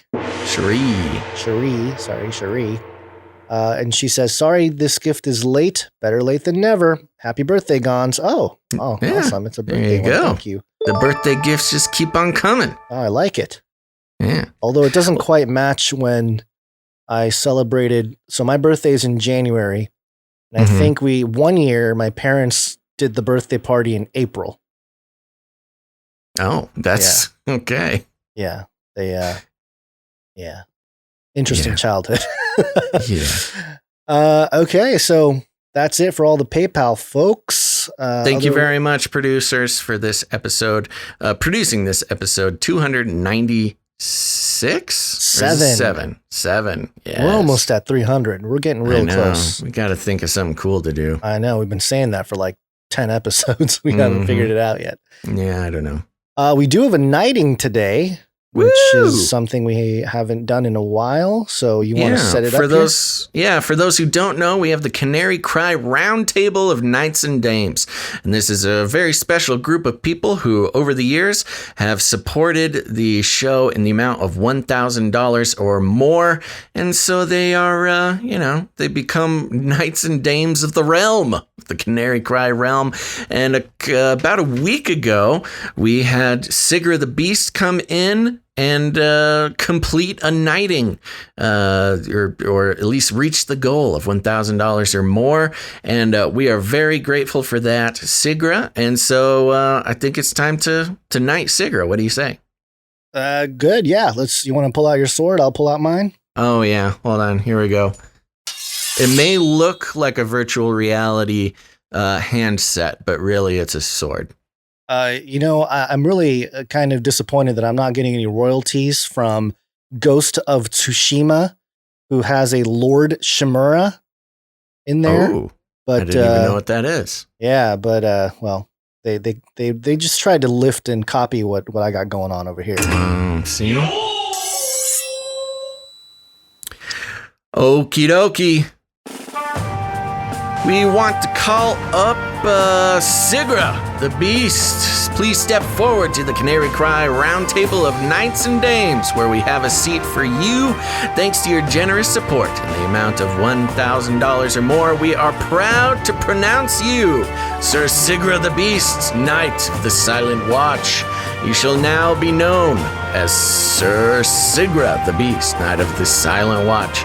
At the Canary Cry Roundtable of Knights and Dames, where we have the Belt of Truthful Truthiness, Breastplate of Righteous Righteousness, custom-fit Birkenstocks to carry forth the Gospel of Peace, the Shield of Ferocious Faith, the Helmet of Substantiating Salvation, the Supernatural Sword of the Spirit, and of course, adorable samurai babies, infinitely cute kitties for cuddling, and if you're hungry, we have Fancy Feast, Wet Food, Carved Cosmo, the Crisper Cow, and of course, fried wormicorns, and just for you, Sigra, bacon cheeseburgers, medium rare. Welcome to the Canary Cry Roundtable of Knights and Dames. Sir Sigra the Beast, Knight of the Silent Watch. And this is a very special knighting, Gons. We had your son present at the knighting. Yes. So we literally had samurai babies. Oh, yeah. Literal samurai baby present for the presentation there, Sigra the Beast. Or Knight. What was the full name? Sir Sigra the Beast, Knight of the Silent Watch. That's right. So thank you very much for your support, Sigra. And Sigra is here in the chat live, so that doesn't always happen. Cool. But there you go. Another night to put on the list, Gons. The list just keeps growing. And for you out there, remember, if you support the show, if you are a producer, and maybe you do that often, and you think you may have hit the $1,000 or more mark, send us an email. We do kind of rely on you to do the accounting.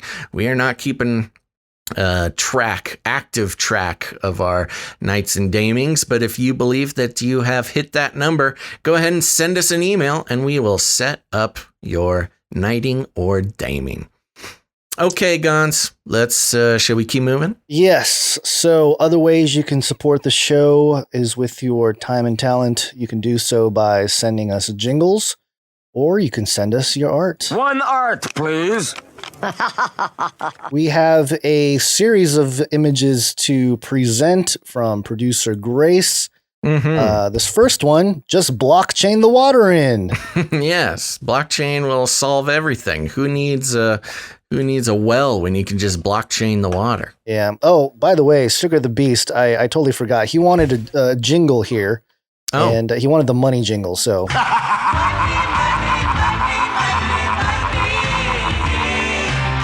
There you go.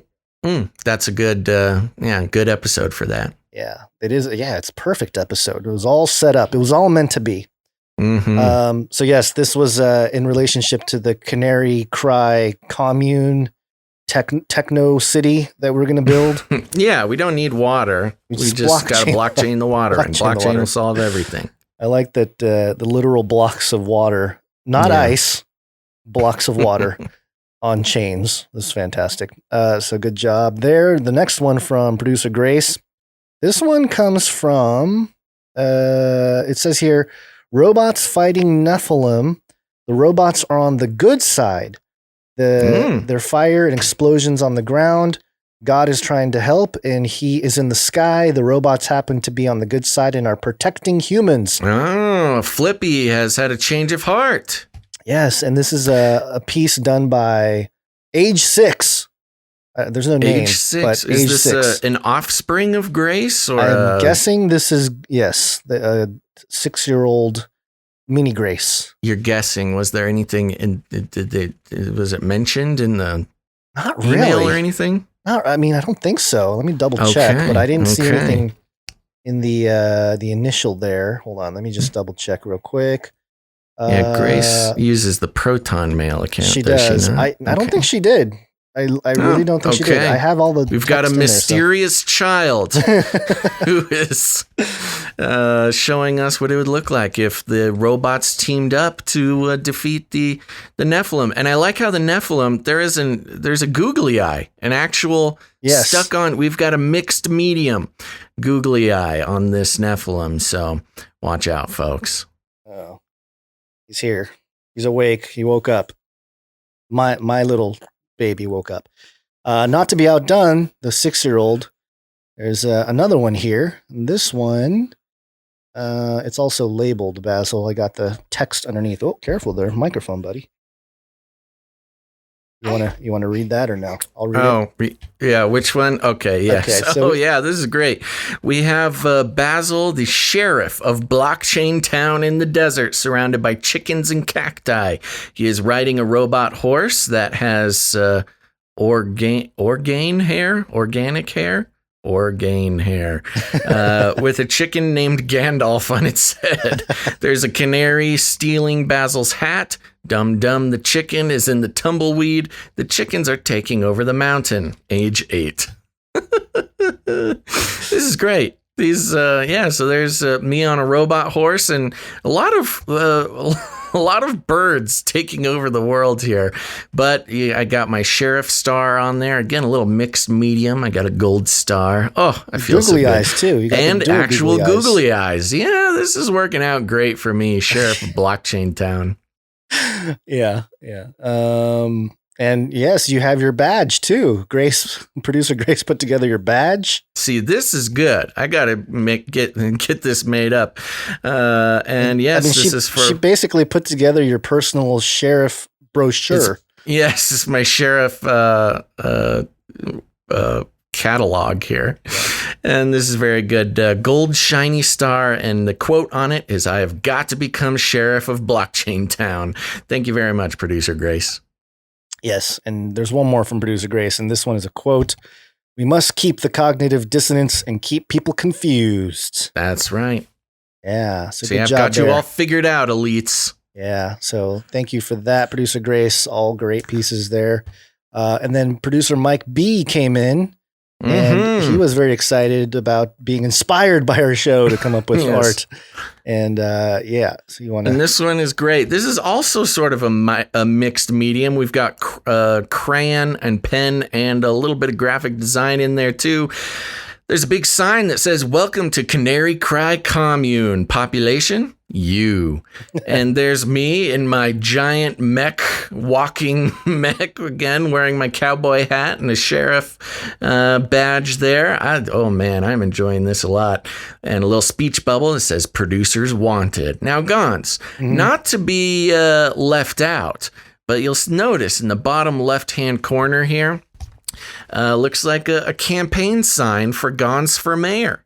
Yeah, and it kind of looks like you're about to stomp on it. So yeah, I was going to say, I do like this idea where I'm already sheriff and I've got my my weaponized mech suit, and you're still having to run for mayor. There's I don't know who's running against you, but apparently Canary Cry Commune is akin to a traditional democracy, so we can all have that to look forward to. Yes, and we'll have to watch out though. Make sure that our commune elections have integrity. Yeah. Producer Mike B gave us one more. This is Law and Order, Very Special Victims Unit.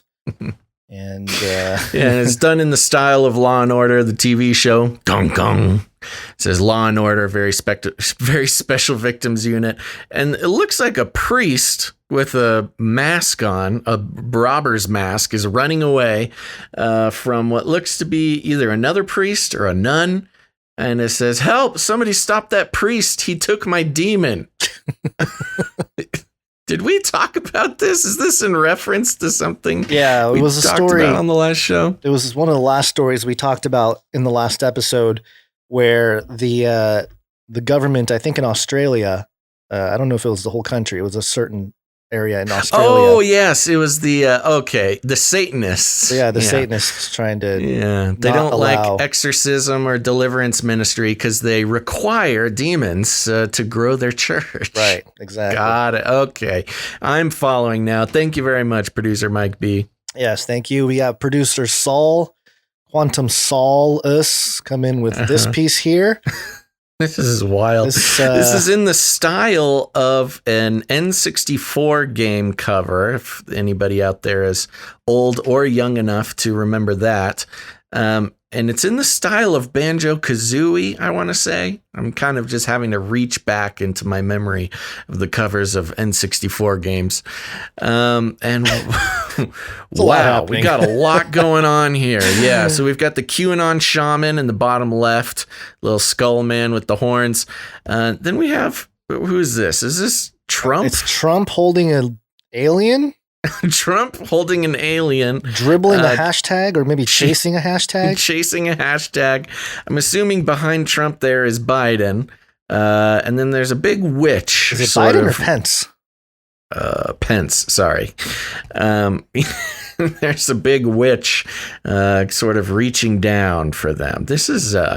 There's a lot going on here. Very imaginative, and the nostalgia from the Nintendo 64 era is starting to hit me pretty hard. Yeah. Good job there, producer Quantum Solace. Yes. And finally, our producer Allie came in with the portrait of the Sheriff Basil. Another Sheriff Basil. I am excited about this one too. For those who can't see it, so it's this one's I look very serious. You know, I've got my. I look like I'm coming straight from. What was that cowboy show that was out? I don't know. We'll say Westworld. Got my hat on, my sheriff badge, holding the rifle, and I'm riding a Boston Dynamics Marine support mule. So, you know, in the Flippy family of products, but I've gone so far. You know those horsies, the stick horsies you used to ride as a kid. You know, it's a horse head attached to a broom handle that you ride around. I've attached one of those to the front of my Boston Dynamics mule here to simulate a real horse. Then it looks to be some sort of peregrine falcon flying above my head there. Maybe that's my hunting falcon, and it simply says Sheriff Basil. So this was a great one. Producer Allie, thank you so much. I could tell you put a lot of work into this one. Yeah, very good. And what else is there? I think that's it. Thank you to producer Jade Bouncerson for timestamps. We appreciate that. Please continue on with that. A lot of great art this episode. And yes, thank you very much, Jade Bouncerson. For those who don't know, after the live broadcast, there will be posted timestamps on the video at the top of the comment section where you can jump from place to place within the whole episode, depending on the subject matter you want to hear about without having to sit through the nonsense. Yep. And I think that is all the people we need to thank right now. We can... Okay. Back to the show, I believe. Are we missing anything? I don't think so. I think we did it. I think. Let's do it. Yes, okay, let's wake on up. Hey, yo, wake up. Wake up, folks. Okay, so we have got to talk about some politics, Gons. And back in my groove. Poly.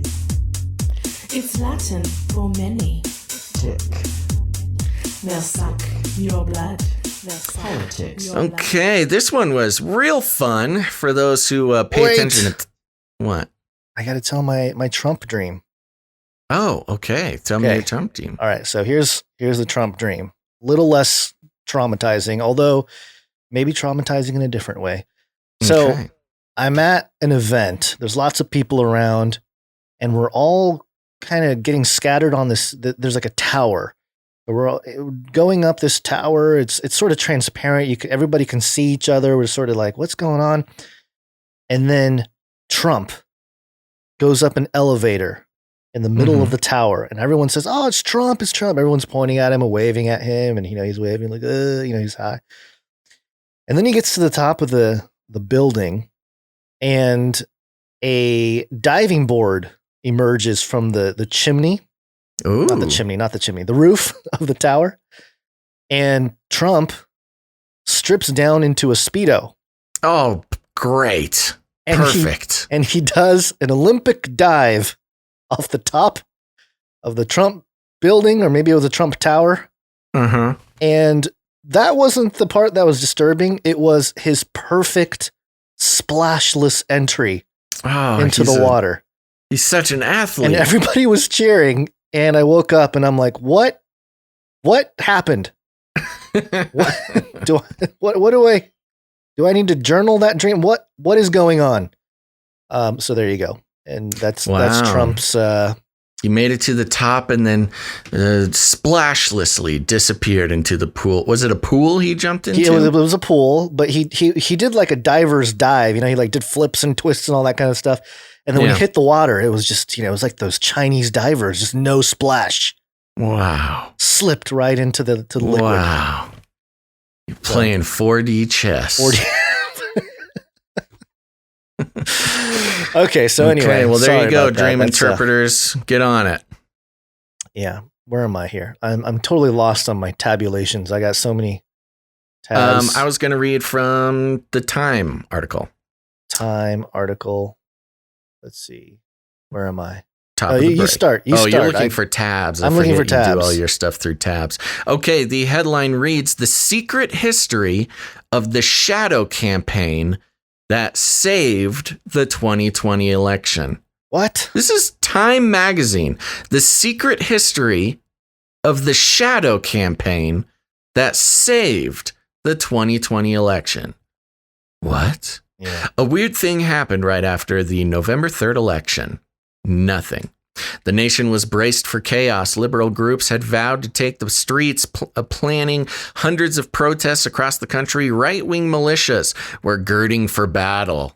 Notice how the left were planning protests, but the right was girding for battle. Yeah. In a poll before Election Day, 75% of Americans voiced concerns about violence. Instead, an eerie quiet descended. As President Trump refused to concede, the response was not mass action, but crickets. When media organizations called the race for Joe Biden on November 7th, jubilation broke out. Instead, as people thronged cities across the U.S. to celebrate the democratic process that resulted in Trump's ouster. A second odd thing happened amid Trump's attempts to reverse the result. Corporate America turned on him. Hundreds of major business leaders, many of whom had backed Trump's candidacy and supported his policies, called on him to concede. To the president, something felt amiss. Quote, "It was all very, very strange," Trump said on December 2nd. Quote, "Within days after the election, we witnessed an orchestrated effort to anoint the winner, even while many key states were still being counted. In a way, Trump was right." What? This is Time Magazine. Now they give him credit. Yeah, in a way. There was a conspiracy unfolding behind the scenes. One that so Time Magazine is a conspiracy theorist now. One that both curtailed the protests and coordinated the resistance from CEOs. The resistance. Both surprises were the result of an informal alliance between left-wing activists and business titans. Informal alliance, really? Yeah, you've got an informal alliance between left-wing activists and business titans. The pact was formalized in a terse, little-notice joint statement of the U.S. Chamber of Commerce and AFL-CIO, published on Election Day. Both sides would come to see it as a sort of implicit bargain inspired by the summer's massive, sometimes destructive racial justice protests, in which the forces of labor came together with the forces of capital to keep the peace and oppose Trump's assault of democracy. Oh my gosh. Yeah, the handshake between business and labor was just one component of a vast cross-partisan campaign to protect the election, an extraordinary shadow effort dedicated not to winning the vote, but to ensuring it would be free and fair, credible and uncorrupted. Oh. Yes. We need a shadow. We need an extraordinary shadow effort and a conspiracy between politicians, activists, and CEOs to make sure that things are fair, credible, and uncorrupted. Yeah, that totally seems uncorrupted. For more than a year, a loosely organized coalition of operatives scrambled to shore up America's institutions as they came under simultaneous attack from a remorseless pandemic and an autocratically inclined president.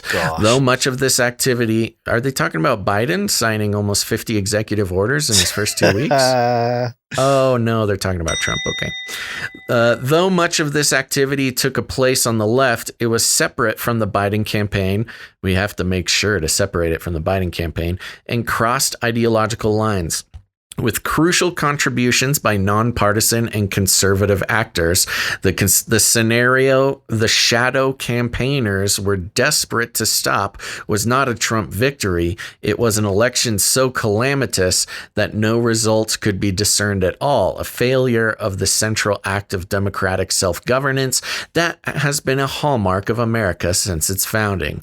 Wow. Are you able to follow this? Because it's not easy to follow. No, it's not, because they keep sort of wiggling around to make sure that exactly. They're wiggling around saying that this shadow conspiracy was trying to make sure that the election was fair and balanced. If not a Trump victory, not a Trump loss, not a Biden victory, just to make sure that it was fair. Why do you need a shadow conspiracy to make a fair election? What kind of crazy mind control is this? Yeah, this reminds me of that. Everyone was sharing it too. That Biden clip where he slips up and he's like, "We put together the best election fraud unit ever," we have or whatever the best he said. Election fraud organization the world has ever seen. Their work touched every aspect of the election. They got states to change voting systems and laws and helped secure hundreds of millions in public and private funding. Okay. What are we The shadow conspiracy that got states to change voting systems and laws and took millions in public, that's taxpayer money, and private funding, that's money from corporations. So they took taxpayer money, corporate money, and touched every part of the election, changing voting systems and laws. They fended off voter suppression lawsuits, fended off voter suppression lawsuits. Remember, voter suppression lawsuits is generally coming from the left towards the right, where the right is trying to allegedly keep black people from voting or something. But in this case, this shadow conspiracy fended off voter suppression lawsuits, recruited armies of poll workers, and got millions of people to vote by mail for the first time. They successfully pressured social media companies to take a harder line against disinformation. Used data-driven strategies to fight viral smears, except against President Trump, apparently. They executed national public awareness campaigns that helped Americans understand how the vote count would unfold over the days or weeks, preventing Trump's conspiracy theories and false claims of victory from getting more traction. After Election Day, they monitored every pressure point to ensure that Trump could not overturn the result. Quote, the untold story of the election is the thousands of people of both parties who accomplished the triumph of American democracy at its very foundation, says Norm Eisen, a prominent lawyer and former Obama administration official who recruited Republicans and Democrats to the Board of Voter Protection Program. I'm picturing Darth Vader You know? Yeah. Come now, with here's me. the thing. We will rule the universe. Right. This is a very, very long article, and it goes into excruciating detail. Yeah. But I'm just going to finish up a couple more paragraphs here that is kind of generally telling the story. For Trump and his allies were running their own campaign to spoil the election. That's a single sentence, which is not a sentence. For Trump and his allies were running their own campaign to spoil the election is an incomplete sentence, but that's neither here nor there. The president spent months insisting that mail ballots were a Democratic plot and the election would be rigged. His henchmen at the state level sought to block their use, while his lawyers brought dozens of spurious suits to make it more difficult to vote, an intensification of the GOP's legacy of suppressive tactics. Before the election, Trump plotted to block a legitimate vote count, and he spent the months following November 3rd trying to steal the election he'd lost. With lawsuits and conspiracy theories, pressure on state and local officials, and finally summoning his army of supporters to the January 6th rally that ended in deadly violence at the Capitol. He was summoning his army of supporters by telling them to be peaceful. The Democratic campaigners watched with alarm. Quote, every democracy campaign. What did I say? Oh, the democracy campaigners watched with alarm. Quote, every week we felt like we were in a struggle to try to pull off this election without the country going through a real dangerous moment of unraveling, says former GOP Representative Zach Wamp, a Trump supporter who helped coordinate a bipartisan election protection council. Quote, we can look back and say this thing went pretty well, but it was not at all clear in September and October that it was going to be the case. Almost done. This is the inside story of the conspiracy to save the 2020 election, based on access to the group's inner workings, never before seen documents, and interviews with dozens of those involved from across the political spectrum. It is the story of an unprecedented, creative, and determined campaign whose success also reveals how close the nation came to disaster. Quote, every attempt to interfere with the proper outcome of the election was defeated, says Ian Bassin, co-founder of Protect Democracy, a nonpartisan rule of law advocacy group. Quote, but it's massively important for the country to understand that it didn't happen accidentally. The system didn't work magically. Democracy is not self-executing. That's why the participants want the secret history of the 2020 election told, even though it sounds like a paranoid fever dream, a well-funded cabal of powerful people ranging across industries and ideologies, working together behind the scenes to influence perceptions, change rules and laws, steer media coverage, and control the flow of information. They were not rigging the election, they were fortifying it. Oh my gosh. Slavery is freedom. War is peace. Liar! And they believe the public needs to understand the system's fragility in order to ensure that that democracy in America endures. So it's just blatantly, this is crazy. Let me read this last paragraph again, just to let it sink in. That's why the participants want the secret history of the 2020 election told, even though it sounds like a paranoid fever dream, a well-funded cabal of powerful people ranging across industries and ideologies, working together behind the scenes to influence perceptions, change rules and laws, steer media coverage, and control the flow of information. They were not rigging the election, they were fortifying it. And they believed the public needs to understand the system's fragility in order to ensure the democracy in America endures. You know what I think this was? I think that all this did happen. I believe that a well-funded cabal of powerful people ranging across industries and ideologies working together behind the scenes to influence perceptions, change rules and laws, steer media coverage, and control the flow of information did happen.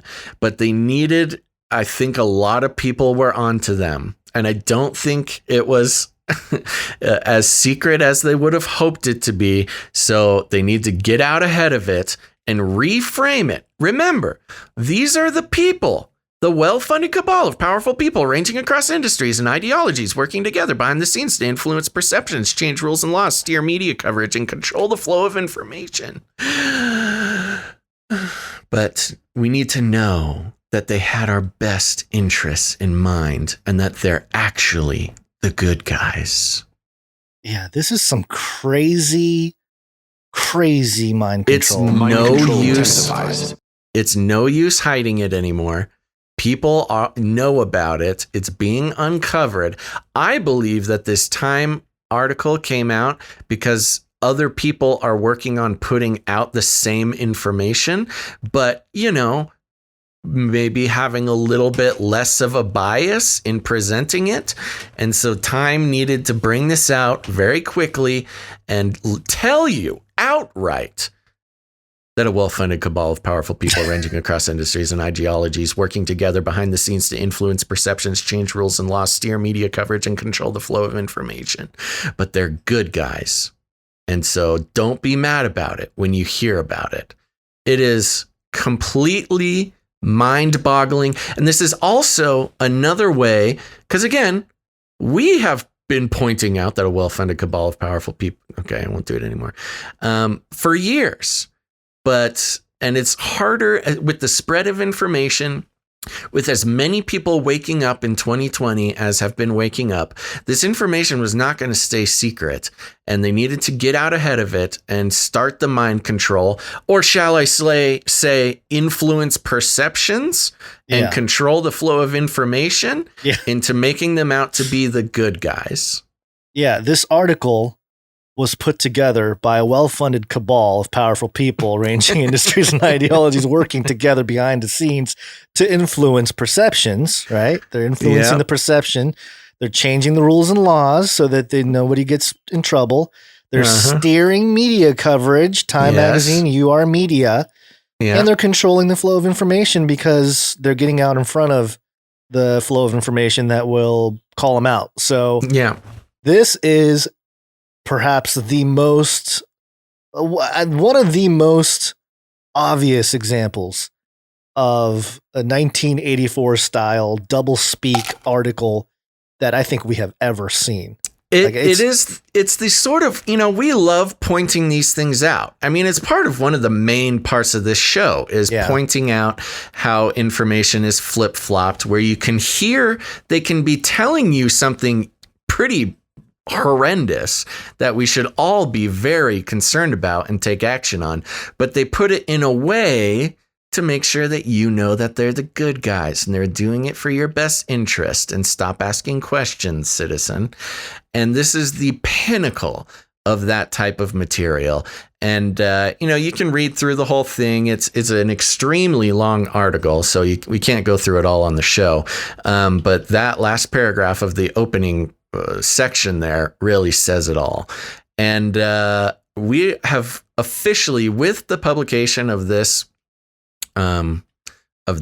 article, we have moved. I feel like we have moved into a new era of what we do, Gons.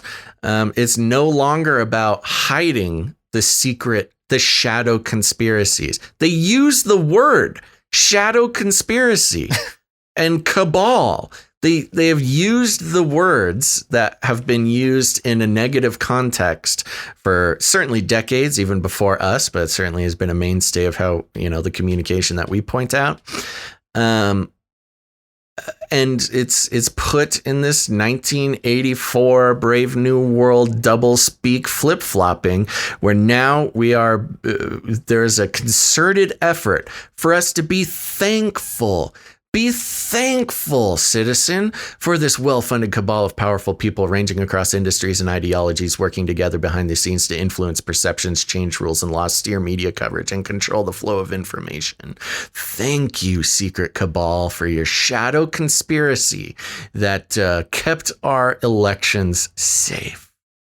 There's a picture that was pretty viral during the whole election period back in November, where it was from Detroit, one of the voting centers, and it's a bunch of people outside saying like, hey, why can't we see what's going on in there with the counting? Mm-hmm. But in the Time article here, the same picture is used, but it's labeled Trump supporters seek to disrupt the vote count at Detroit's TCF Center on November 4th. Yeah. Okay. Well, remember, again, changing the narrative. Victors get to write the history books. Oh, yes. And this How true is is the that? victors, the shadowy conspiracy, who believe that they have won, the victors of this battle, this clandestine battle of the 2020 election. They have won. And this is them writing the history about how they're the good guys. And we're coming clean, everybody, to tell you how we're the good guys, us, the shadowy cabal, shadow conspiracy. Yeah. It's crazy. Yeah. It's complete madness. We've moved into a new era of this type of information. And I think we're going to be seeing a lot more of this type of thing. We'll be hearing about a lot of conspiracies, and they're going to use the word conspiracy. They're going to use the word cabal.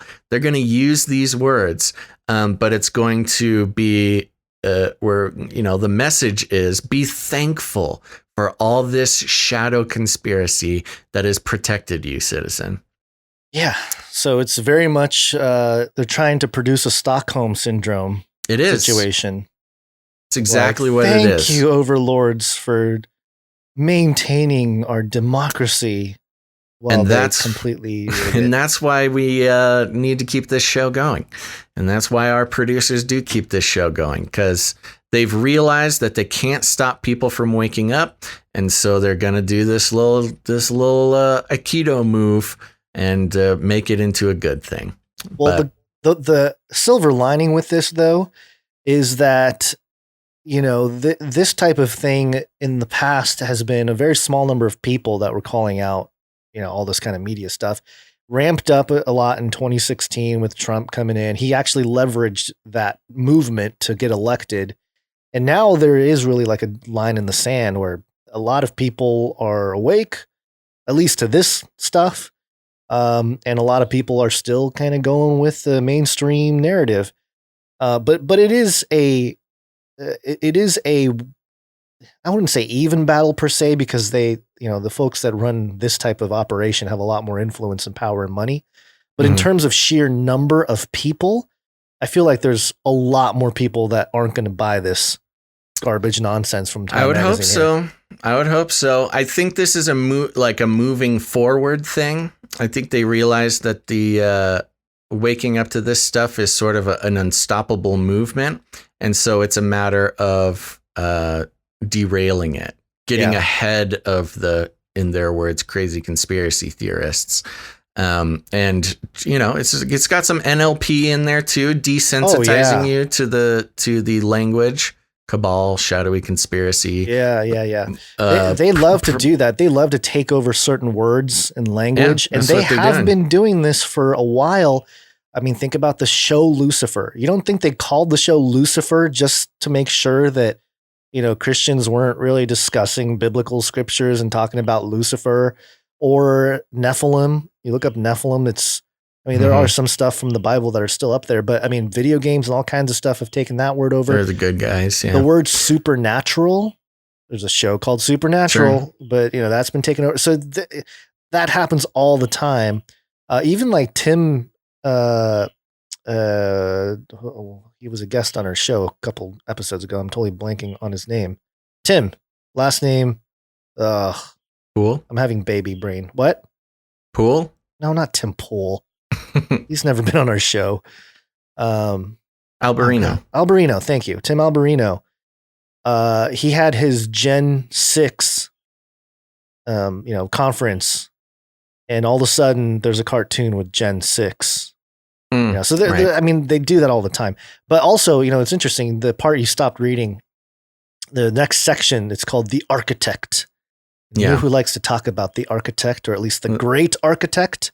The Masons. Are the Freemasons. So yeah, mystery schools, the Masons, things like that. And yeah, just so you know, I recommend you read all through this. It's an amazing just look into what this new era of information flow where I'm talking about. The headlines or the bylines in here, not bylines. What am I trying to say?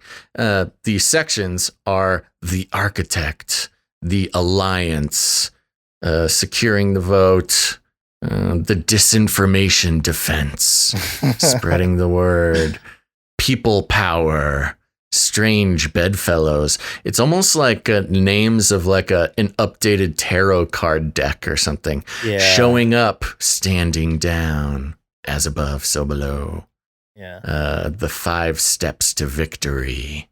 I mean, it's intense. It's like a witchcraft. All right, so there you go. Now everybody is aware. Another example of we're going to see this happen more and more and more. It'll introduce a new era of this type of information.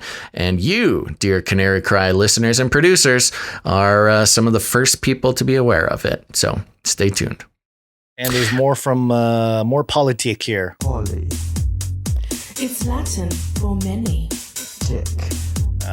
They'll suck your blood. They'll suck Politics. your blood. I'm getting a paywall. Can you see this article from New York Times? Let me see. Oh, New York Times. See, I think they're on that value for value model. Okay. Oh, come on. Let me have it. Let me pop give over. us value and we'll maybe give you a little bit of value model. Yeah, let me pop over to my other browser here. Usually that'll let me in. Sorry. Hold. Okay. Well, the headline is Senate Intelligence Committee to examine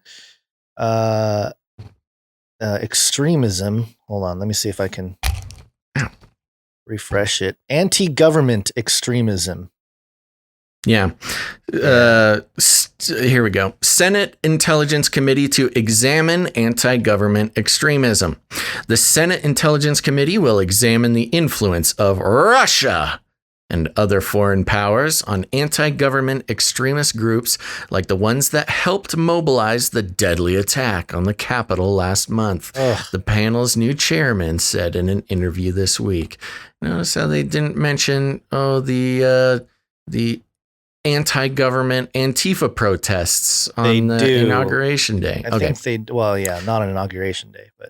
As the executive branch undertakes a nationwide manhunt to hold members of the mob accountable.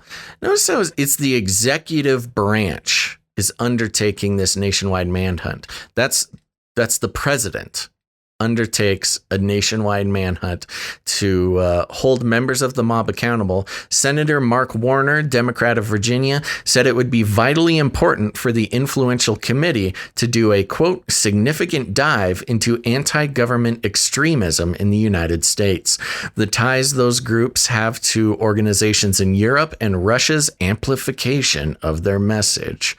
Notice how it can't just be Americans unhappy with their government. If Americans are unhappy with their government, it's because of Russia. It's got to be because of Russia. Yeah, Americans can't just think for themselves. Russia. Okay. With the power-sharing agreement between Democrats and Republicans in place, Mr. Warner took over this week as the chairman of the Senate Intelligence Committee, after 4 years as its vice chairman. In an interview on Wednesday, Mr. Warner outlined his priorities, such as the spread of disinformation, the rise of anti-government extremist groups, Chinese domination of key technologies, Russia's widespread hacking of government computer networks, and strengthening watchdog protections in the intelligence agencies. Notice how they mention Russia's widespread hacking of government computer networks, and almost every hacking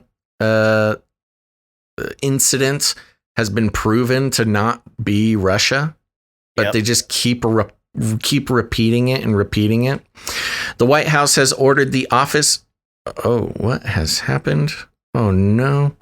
The White House has ordered the Office of the Director of National Intelligence to work with the Department of Homeland Security and the FBI on a new analysis of the threat from domestic extremist groups and the support they receive from foreign powers or overseas organizations. Those anti-government extremists include QAnon, the conspiracy movement, and the Proud Boys, a far-right organization that Canada named as a terrorist group on Wednesday. Supporters of those groups and others were part of the attack on the Capitol building on January 6th, which ain't... Before you go on, though. Sure. So QAnon, we've read some stuff about people comparing it to some of the Bolshevik stuff, and there were some rumors about it being an FBI operation. Operation Truth, yeah, controlled psyop in order to smoke out anti-government sentiments. Proud Boys, wasn't the head of Proud Boys working with the FBI there as an informant or something? Are you talking about the Michigan?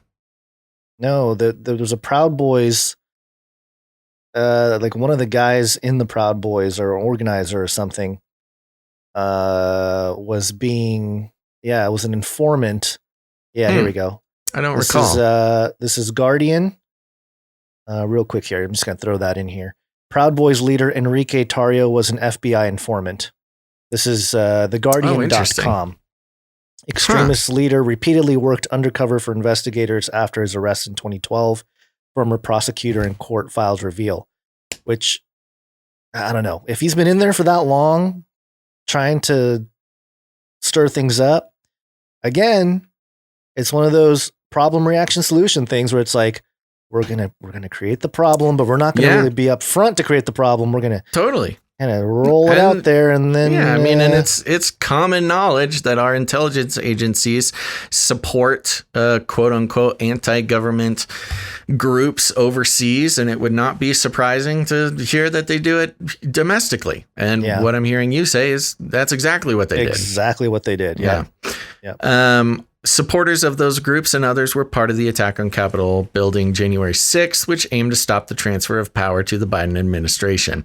The issue is a difficult one for the intelligence community. By law, the most influential agencies, including the CIA and the national security agencies, are not allowed to collect information domestically.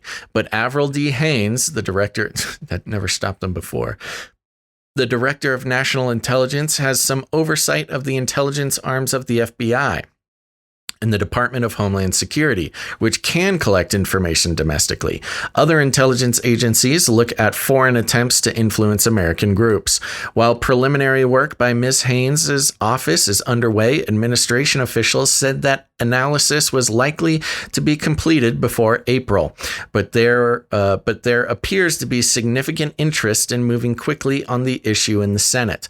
As Ms. Haynes' confirmation hearing last month, a number of lawmakers raised the subject of domestic extremist groups. The Senate Intelligence Committee will examine both white supremacist groups on the right and anti-fascist or Antifa groups on the left, though Mr. Warner was quick to say that the danger the groups posed was not the same. Quote, "I don't want to make a false equivalency arguments here," he said, because the vast preponderance of them are on the right. Yeah, well, they're not worried about, setting fires in downtown Seattle or roaming the streets with rifles. Antifa has been a thing for 4 years. I know. It's been a thing for at least 4 years. And all the violence from the right wing white supremacy. I mean, okay, maybe there was what was that one place where the girl got ran over? Charlottesville. There's that. And then what? Yeah, but that wasn't a planned attack. Yeah, but it was a protest. But I'm saying that I don't know. This guy, it's ridiculous how they always defend Antifa as kind of like this. Oh yeah, they're the good Antifa. guys. Yeah, and right. most of them are on the far right. It's like, oh please. Yeah, right.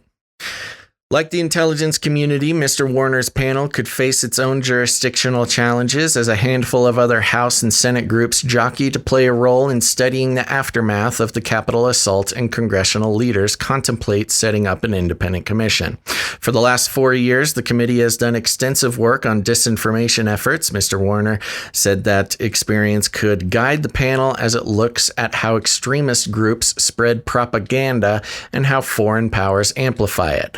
Unlike most corners of Capitol Hill, and unlike the House Intelligence Committee, Mr. Warner's panel has managed to operate, for the most part, with bipartisan agreement. All but one senator on the committee backed its 5-volume report on Russian interference. Completed last year, the Senate investigation was perhaps the definitive word on Moscow's interference efforts, and found that Russia had disrupted the 2016 election to help Donald J. Trump become president. It's like opposite world here. This is crazy. It's unbelievable. And you know, it's funny. They're like, oh, nonpartisan or bipartisan means left now. just to be clear. Yeah. So this article goes on for a while. Did you have some highlights you wanted to go through? It was more of the idea that they're going to look at both, Antifa and the white supremacist side, that kind of thing. So, yeah. I mean, not a surprise coming from the New York Times or New York China Times. So the part of this, let me read this thing here. Democrats and Republicans on the committee have expressed interest in examining anti-government extremist groups, Mr. Warner said, but he acknowledged the political sensitivities after the Capitol attack and Mr. Trump's support among far-right factions of those groups, making the case that anti-government groups are a problem not only in the United States, but also in Europe, is one way to build consensus on the issue.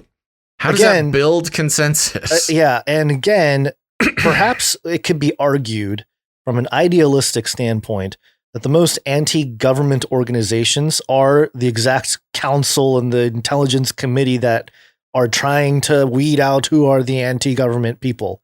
If you really get down to brass tacks, that's what's going on. How do you mean? It's because they're against a true constitutional free republic. They're trying to usher in this. Yeah, well, it's been known for a long time that each intelligence agency thinks they should run the country. Yeah. Well, of course.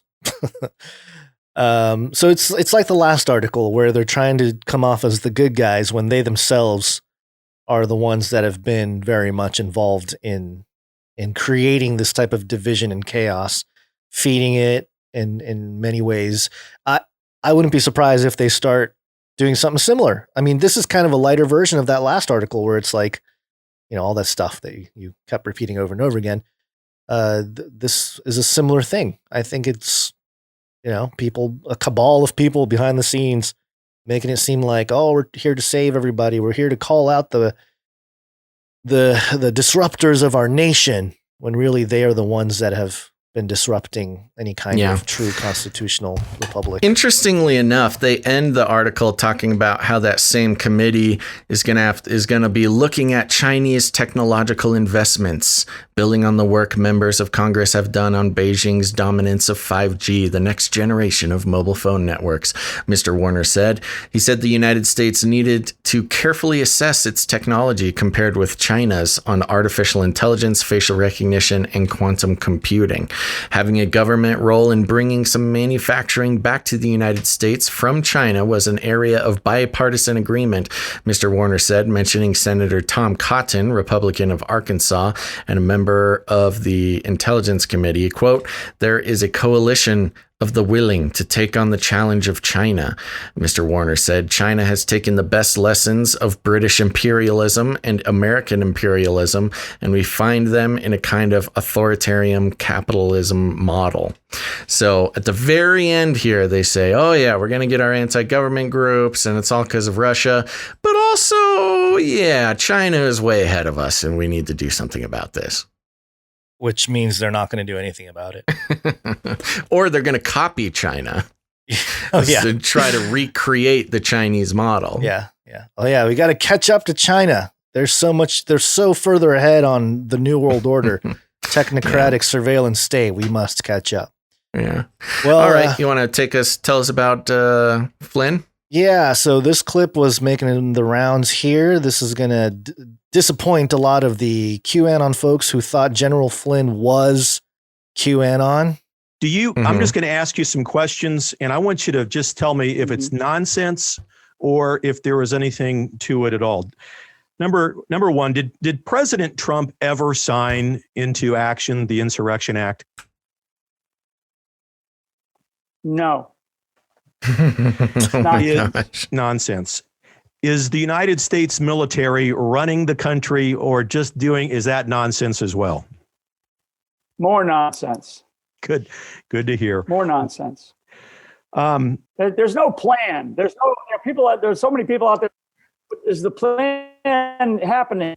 We have what we have, and we have to accept the situation as it is. But now we have something about it. So I'll get into more questions. So there you go. He was asked about the Insurrection Act. Nope, all lies. And then he was asked about the military in charge? Military in charge. Nope, military's not in charge. Wow. Either he's playing 59D chess, or he just really disappointed a lot of Q believers, I would say. Yeah, well, that's the thing, right? That even this will be seen as part of the plan. That's the psyop right there. Yeah, I think it's all coming together. Why would he give away the secret plan? Yeah. Why would he talk about it publicly? Yeah, why are you talking about it publicly? Because besides before there was Lin Wood and before there was Simon Parks, it was General Flynn. He was the guy. He was the guy. And now the guy is coming out and saying, "Okay, we've done enough. It's done." It's I don't know. I don't think that'll turn many people off, but pretty interesting. Yeah. I'm getting another paywall because it's another New York Times article. I know. Here. I got it open here. Okay. So this is another New York Times, and I love this, especially in the context of the Time magazine article. Remember, you got the shadowy conspiracy that'll save us all and our powerful elite cabal that is just here to help. NewYorkTimes.com headline reads, "How the Biden administration can help solve our reality crisis." Oh, Biden, help us. Last month, millions of Americans watched as President Biden took the oath of office and, in a high-minded inaugural address, called for a new era of American unity. But plenty of other Americans weren't paying attention to Mr. Biden's speech. They were too busy watching YouTube videos alleging that the inauguration was a pre-recorded hoax that had been filmed on a Hollywood soundstage. Or they were melting down in QAnon group chats trying to figure out why former President Donald Trump wasn't interrupting Mr. Biden's speech to declare martial law and announce the mass arrest of the satanic pedophiles. Or maybe their TVs were tuned to OAN, where an anchor was floating the baseless theory that Mr. Biden, quote, wasn't actually elected by the people. I don't know if that's necessarily a baseless theory, but okay. Hoaxes, lies, and collective delusions aren't new, but the extent to which millions of Americans have embraced them may be. 30%. Oh, dang it. I did it again. 30% of Republicans have a favorable view of QAnon, according to a recent YouGov poll. According to other polls, more than 70% of Republicans believe Mr. Trump legitimately won the election. And 40% of Americans, including plenty of Democrats, believe the baseless theory that COVID-19 was manufactured in a Chinese lab. Okay. The muddled, chaotic information ecosystem that produces these misguided beliefs doesn't just jeopardize some lofty ideal of national unity. It actively exacerbates our biggest national problem and creates more work for those trying to solve them. And it raises an important question for the Biden administration. How do you unite a country in which millions of people have chosen to create their own version of reality? Okay. Jeez. Oh, New York Times. In the past year alone, we have seen conspiracy theorists cause COVID-19 vaccine delays, sabotage a wildfire response, and engineer a false election fraud narrative. We have also seen that if left unchecked, networked conspiracy theories and online disinformation campaigns can lead to offline violence, as they did during last month's deadly Capitol riot. I've spent the past several years reporting on our national reality crisis. Ooh. And I worry that unless the Biden administration treats conspiracy theories and disinformation as the urgent threats they are, our parallel universes will only drift further apart, and the potential for violent unrest and civic dysfunction will only grow. So I called a number of experts and asked what the Biden administration could do to help fix our truth-challenged information ecosystem, or at least prevent it from getting worse. Here's what they told me. Assess the damage and avoid the terrorist trap. The experts agreed that before the Biden administration can tackle disinformation and extremism, it needs to understand the scope of the problem.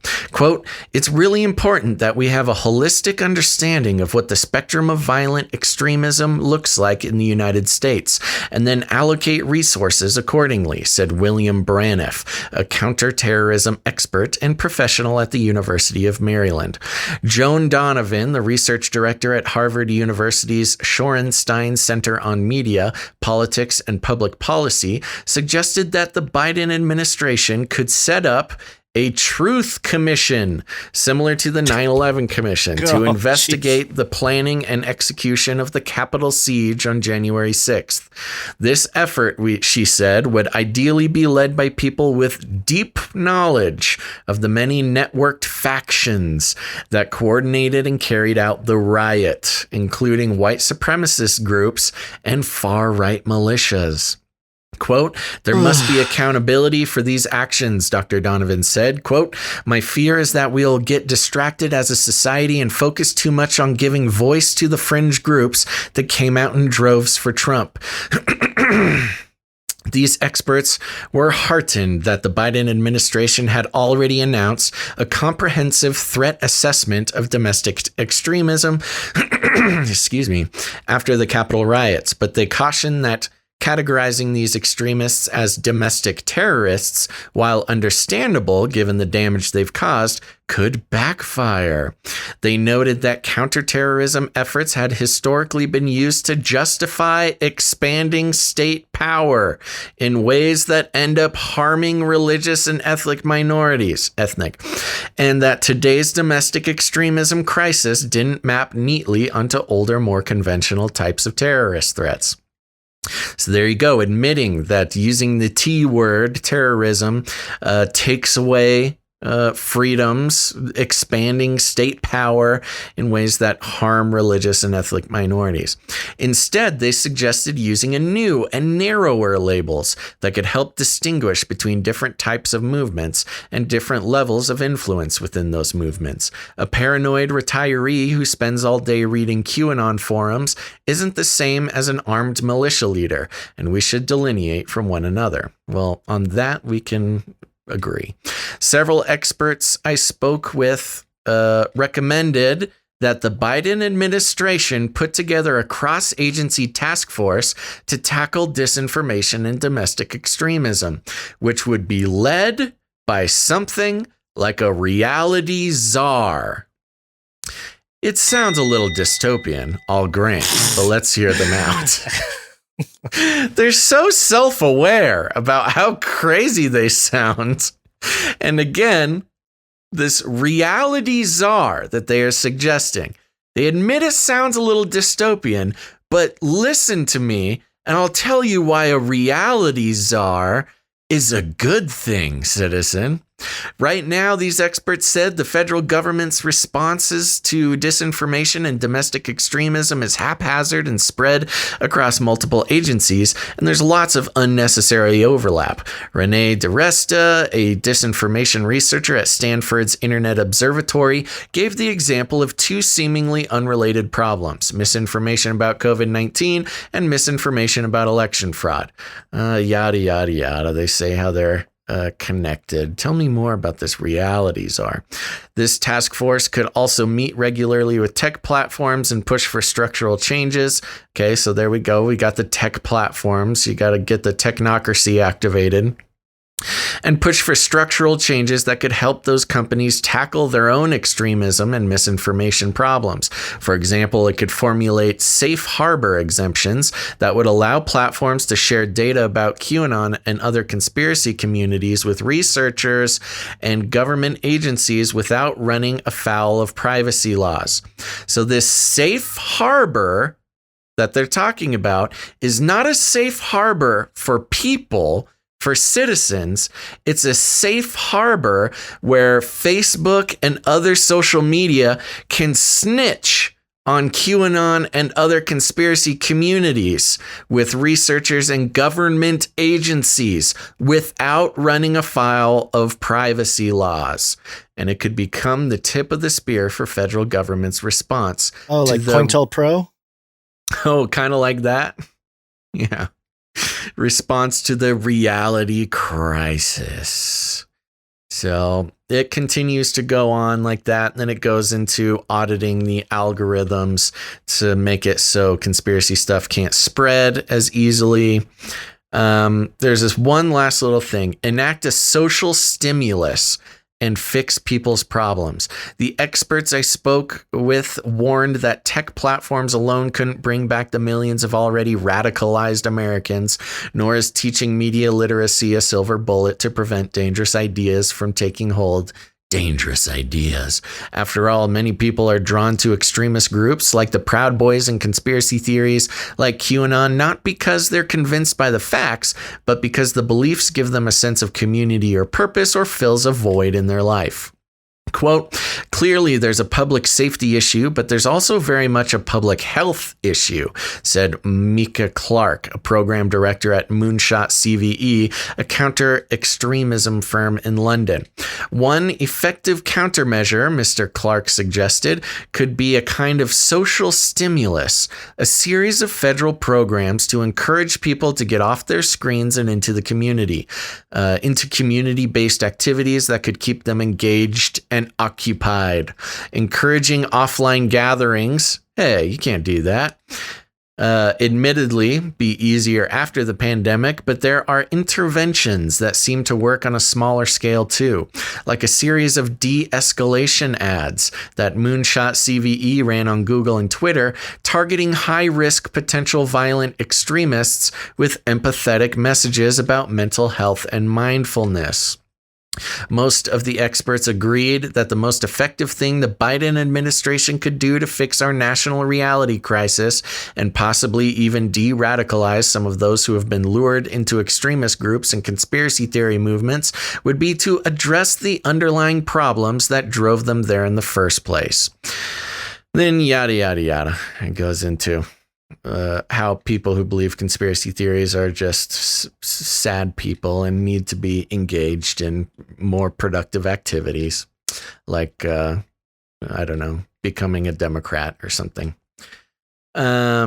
So there you go, guys. We're going to have a reality czar. We got to bureaucratize reality, make sure that a government worker decides what's real or not. We need to legalize social media platforms to snitch on their users so that, they don't get in trouble for privacy concerns. And, if we do all those things, everybody will live peacefully and happily. In the New World Order. In the New World Order. Yeah, that's... Man, there's so many it's things brutal, wrong with man. That. It's brutal. Look, these are a couple of brutal articles we've brought. I know. It's not surprising, but it's pretty remarkable to see how blatant they're laying it out there. Yeah. And I got to say, the people that are actually having a reality crisis are the people behind this thing. Like all the. Well, isn't that just exactly the point? You've got your Hegelian dialectic. which again, we've been talking about for years, but even in the context of more recent events, it's been obvious, even with Q, remember, this is all stemming from Q and Operation Truth, the new Operation Truth, which made people who are anti-government or anti-narrative, mainstream narrative, identify themselves on social media. And now all you need is a reality czar and decriminalize privacy concerns. And boom, you've got your class of targeted individuals that need to be re-educated into the mainstream narrative. It's really crazy because the reality is, most Americans, and I'm going to say this categorically, most Americans, despite whether you're a Democrat, Republican, whatever, are just regular people just trying to get by. Even if you are a QAnon follower, you're just a guy or a gal, trying to get along. But they're painting it as like this crisis, and the perception of that is changing the behavior of government to have this crazy overreach. Yeah. So I think it's pretty government crazy needs to be so involved all the way down to, giving us more activities to do during the day to keep us occupied.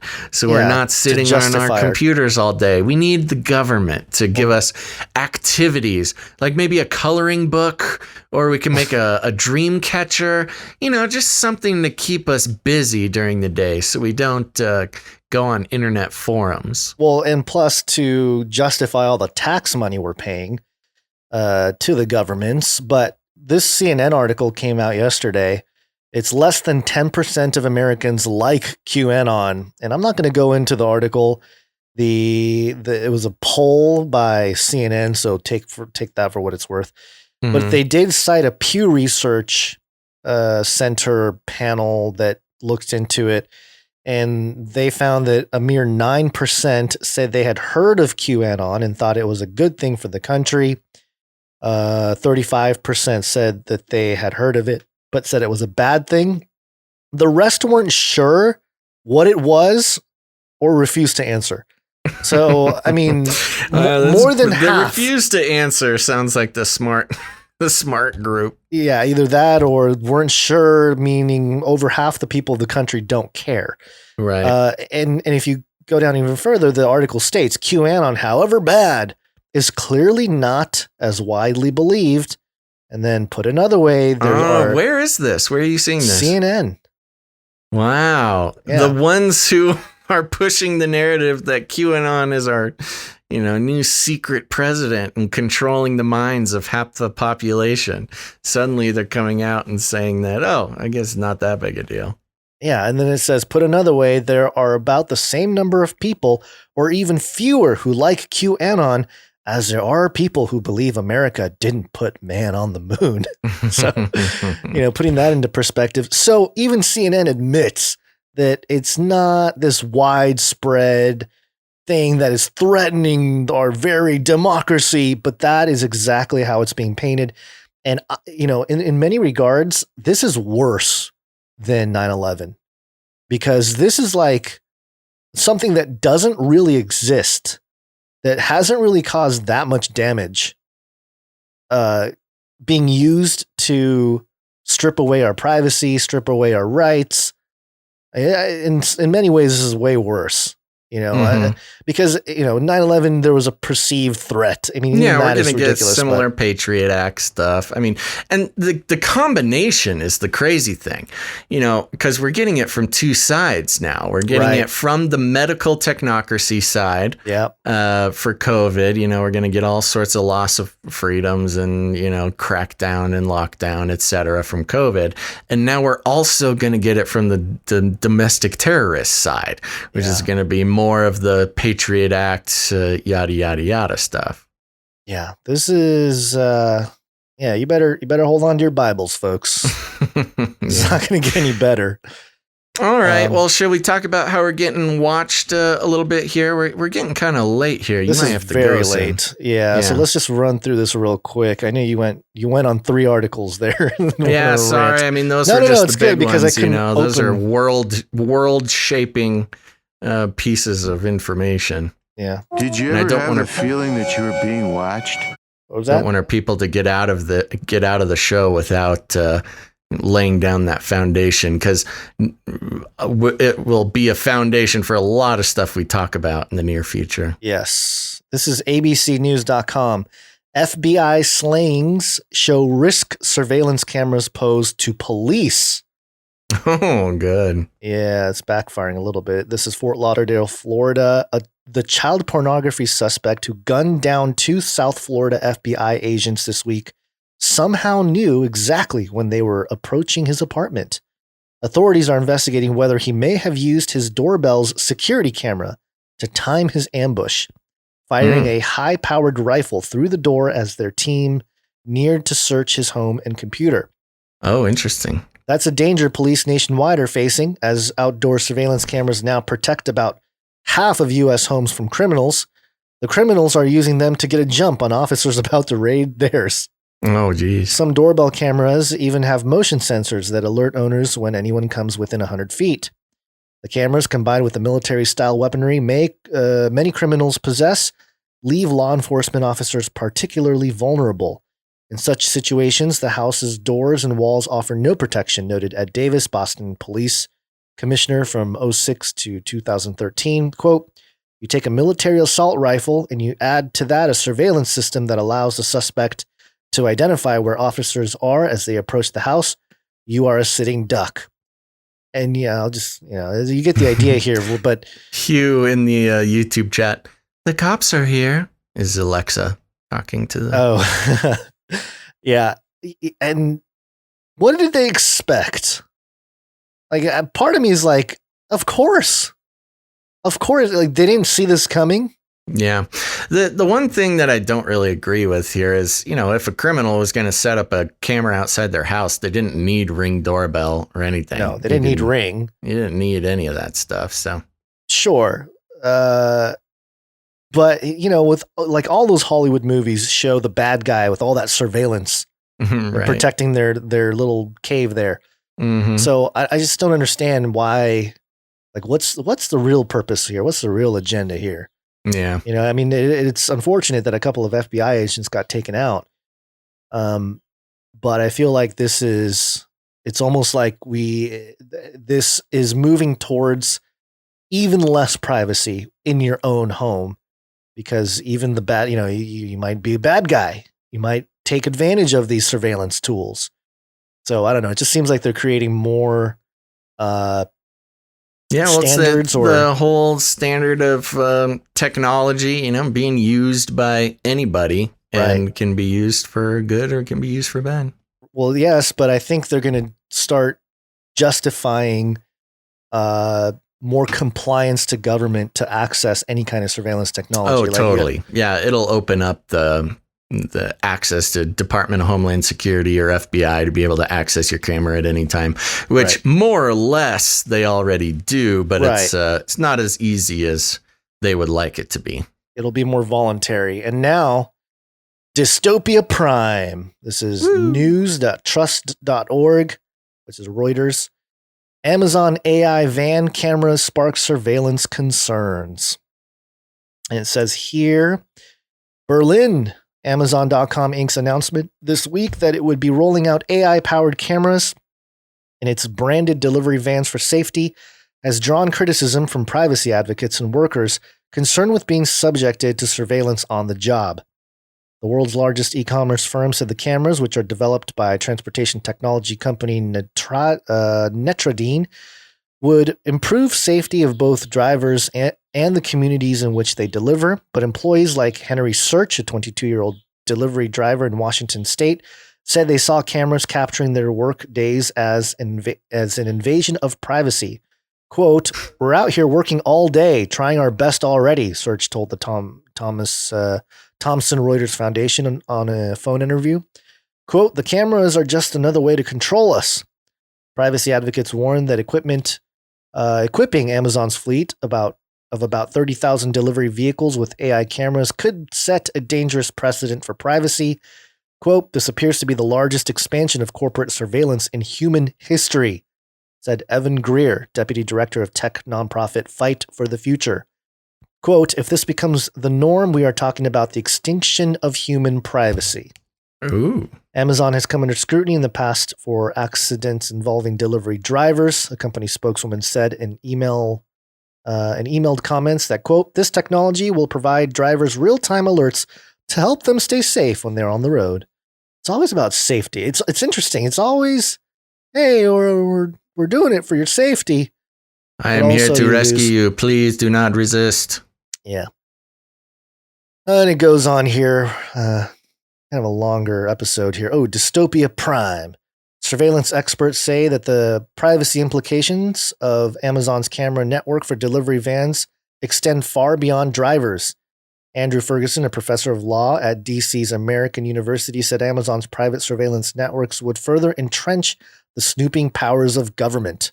Quote, while the inclination to use AI technology to enhance driver safety is commendable, the failure to think about the privacy and surveillance issues and equities is troubling, he said. While police may not have direct access to the footage, authorities will be able to access it in the course of an investigation, expanding the reach of police surveillance, Ferguson explained. And so there you go, Amazon expanding their eye as the race for Skynet continues. It's almost like all these companies and governments and corporate, they're all just racing to be the Skynet. Yeah, it is a battle. It's a battle to get to the top. Yep. All right. Did you want to do any of these things, or you good to go? I think we're good to go. They're not really that important. We had local inmates setting a jail on fire in St. Louis, which I thought was kind of funny. And then a good story. I mean, it's not good, but a man lost his wallet in Antarctica. It was returned 53 years later by good for him, by the aliens that are about to reveal themselves from Antarctica. Oh, okay. That's how it happens. Yep. All right, folks. Well, there you have it. Thanks for tuning into this episode of Canary Cry News Talk. It was a doozy, but I'm glad we got there. I want to give you a heads up before you take off. We'll be circling back for another episode on Wednesday, the 10th of February. That's Wednesday, the 10th of February. We've been trying our darndest to get on at 9:30 in the morning. That obviously has not yet happened, but we're trying to go on earlier and earlier. So keep an eye out on Wednesday the 10th. What? Sorry. I looked at the Bitcoin price. New all-time high, $44,642. Nice. It just keeps going. Bitcoin goes to moon. Yeah, it's going to moon. And remember us on Wednesday, because we'll need some more producers. If you've been considering becoming a producer of the show, taking responsibility for your media into your own hands, not relying on corporate brainwashing to pay for the stuff you like to watch, please consider becoming a producer of Canary Cry News Talk. You can do that by heading to patreon.com/CCNT, or even better, you can head over to canarycryradio.com/support. canarycryradio.com/support. That's right. canarycryradio.com/support. You can come in with monthly producership. Really helps lay down a foundation of support for the show. Or you can, if commitment's not your thing, you can make a one-time producership in any amount. We thank all of our producers for this episode of Canary Cry News Talk, episode 297. Producer Kyle, One Making It Texas, Aaron, Isaac, Arnold, Ishmael, Donna, Jessica, Ciara, Jason, Saul, Cherie, and of course, a big congratulations to our new Knight of the Canary Cry Roundtable, Sir Sigra the Beast, Knight of the Silent Watch. Thank you all for producing the show. And thank you to our artists, and of course, Jade Bouncerson for the timestamps. You can produce the show in a lot of ways. Your time, your talent, or your treasure. If financially supporting the show is not in the cards for you, you can always create music, create jingles, create art, and send all those things to canarycryradio@gmail.com or canarycryradio@protonmail.com.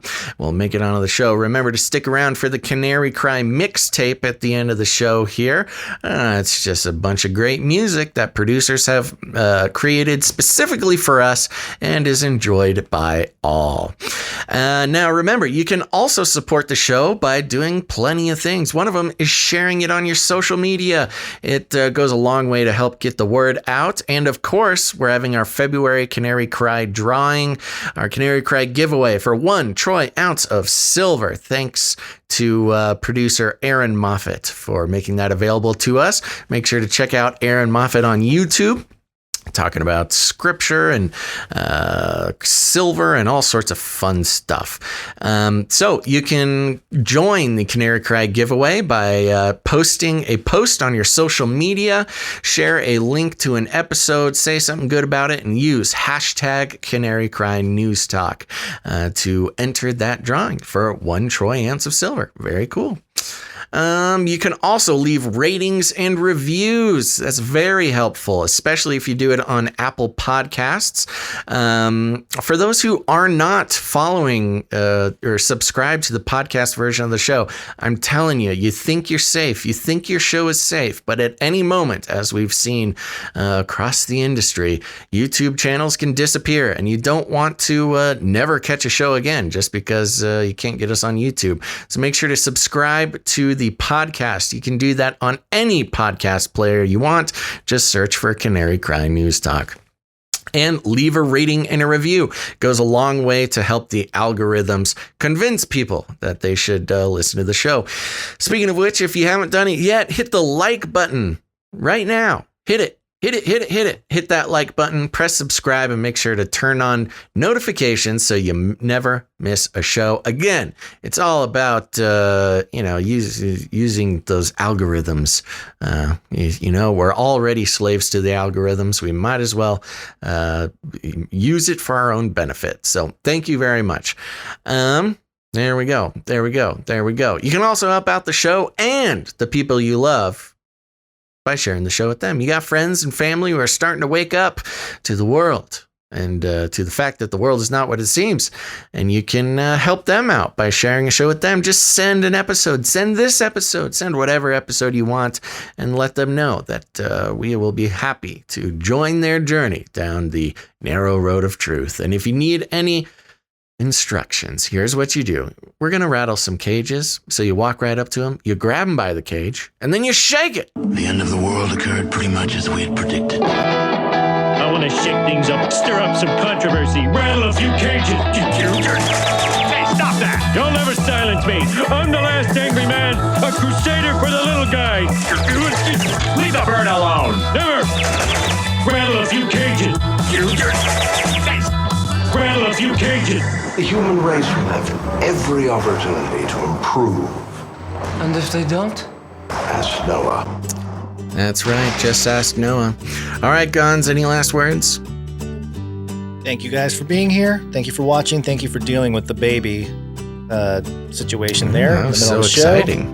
Yeah, but I think it made the show go a little bit longer than normal. Just a little bit. Because of the situation. But yeah, thank you for your patience, everybody. And yes, that was a real baby. It was not a rubber doll or CGI. Well, there you go, folks. Real babies included.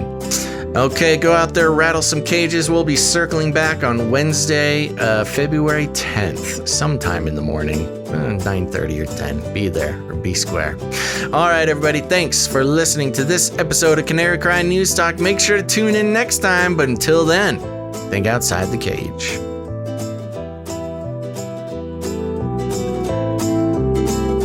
You can't handle the truth. Stop this progress before it is too late.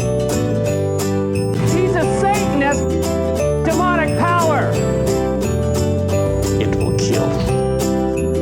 Everybody loves waffles. Everybody loves waffles. Call it. I tried to tell you. Liar!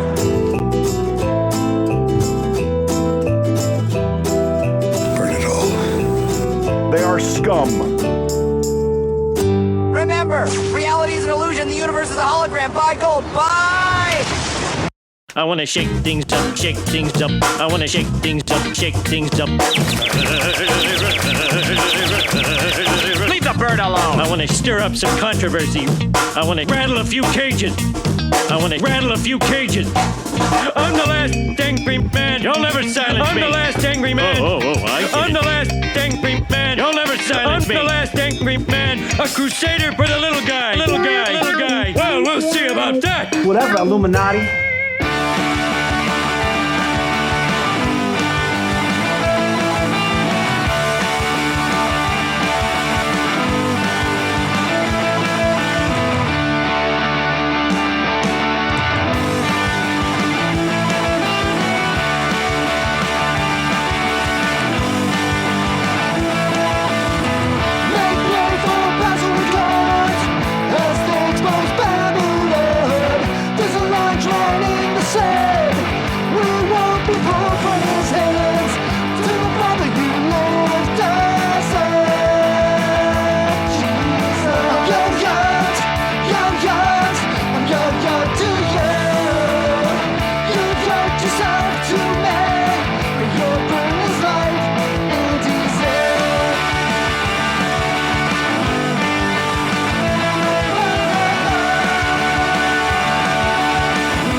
Joint. Give everybody magic mushrooms. Smoke. The CIA, I mean, lots of intelligence agencies have tested secretly dosing communities. LSD. Psychoactive pills should be covertly administered.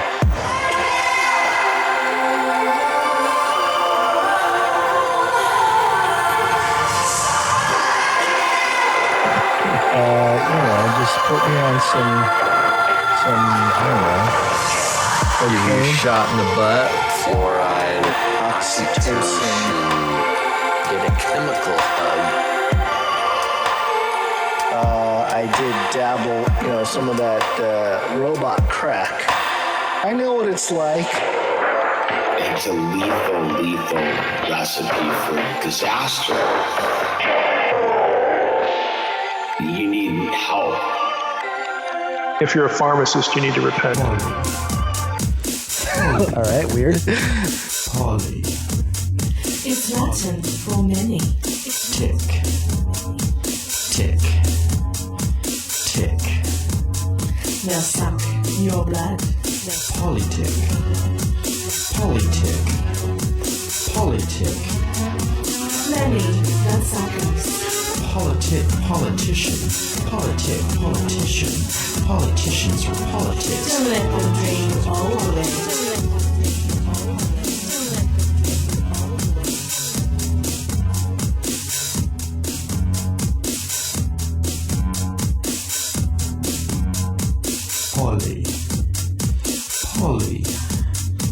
Poly. It's Latin for many. Tick. Tick. Tick. Now suck your blood. POLYTICK. POLYTICK. POLYTICK. Many Matsakas. POLYTICK, politician. POLYTICK, politician. Politicians are politics. Don't let them drain you all the way. Don't let them drain you all the way. Don't let them drain you all the way.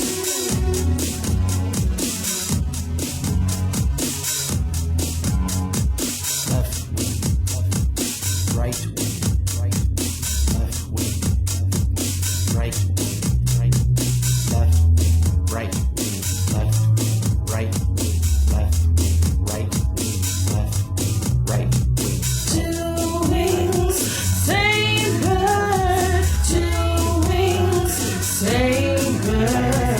Two wings, same bird. Two wings, same bird. Same bird. Poly. Poly. It's Latin for many. Tick. Tick. Tick. Now suck your blood. POLYTICK. POLYTICK. POLYTICK. Many Matsakas. POLYTICK, politician. POLYTICK, politician. Politicians are politics. Don't let them drain you all the way. Don't let them drain you all the way. Don't let them drain you all the way. Don't let them drain you all the way. Don't let them drain you all the way. Don't let them drain you all the way.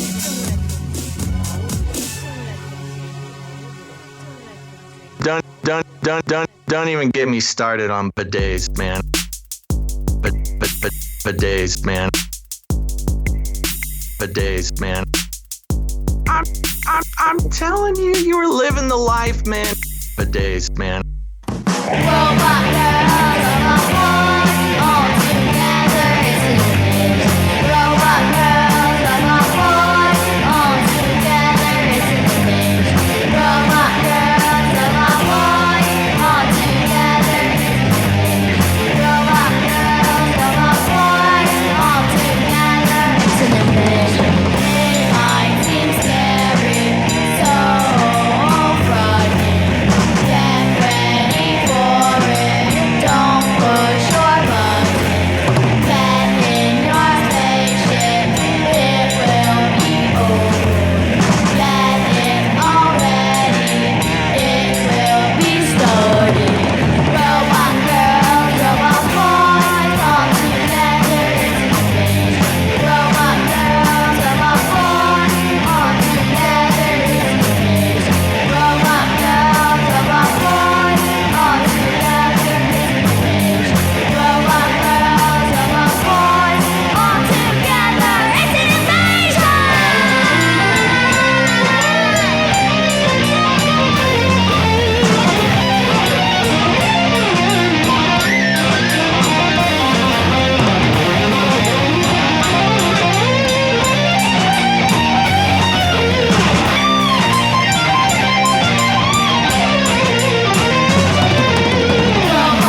Fun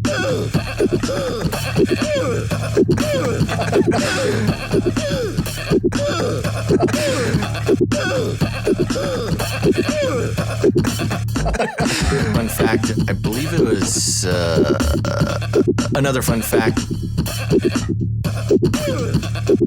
Fun fact. Another fun fact. Brings me back to my Screamo days.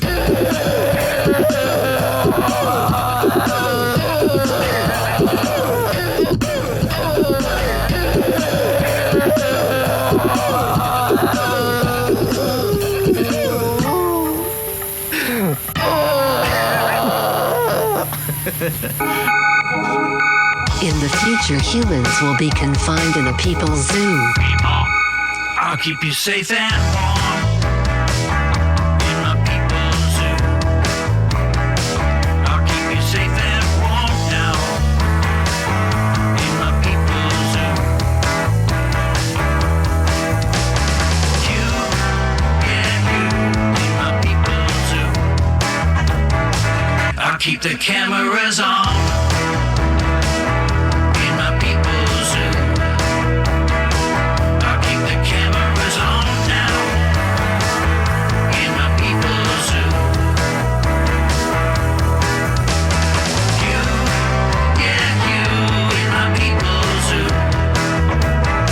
Everybody loves waffles. Look it up.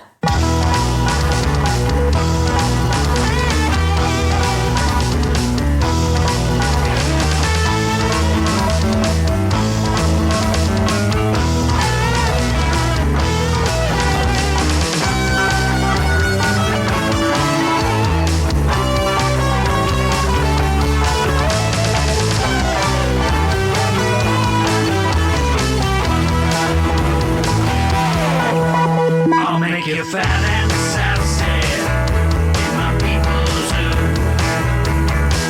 I'll make you fat and sassy in my people's zoo. You, yeah, you. You, yeah, you. You, yeah, you. In my people's zoo. I'll keep you warm and safe in my people's zoo. Хотите щакаль?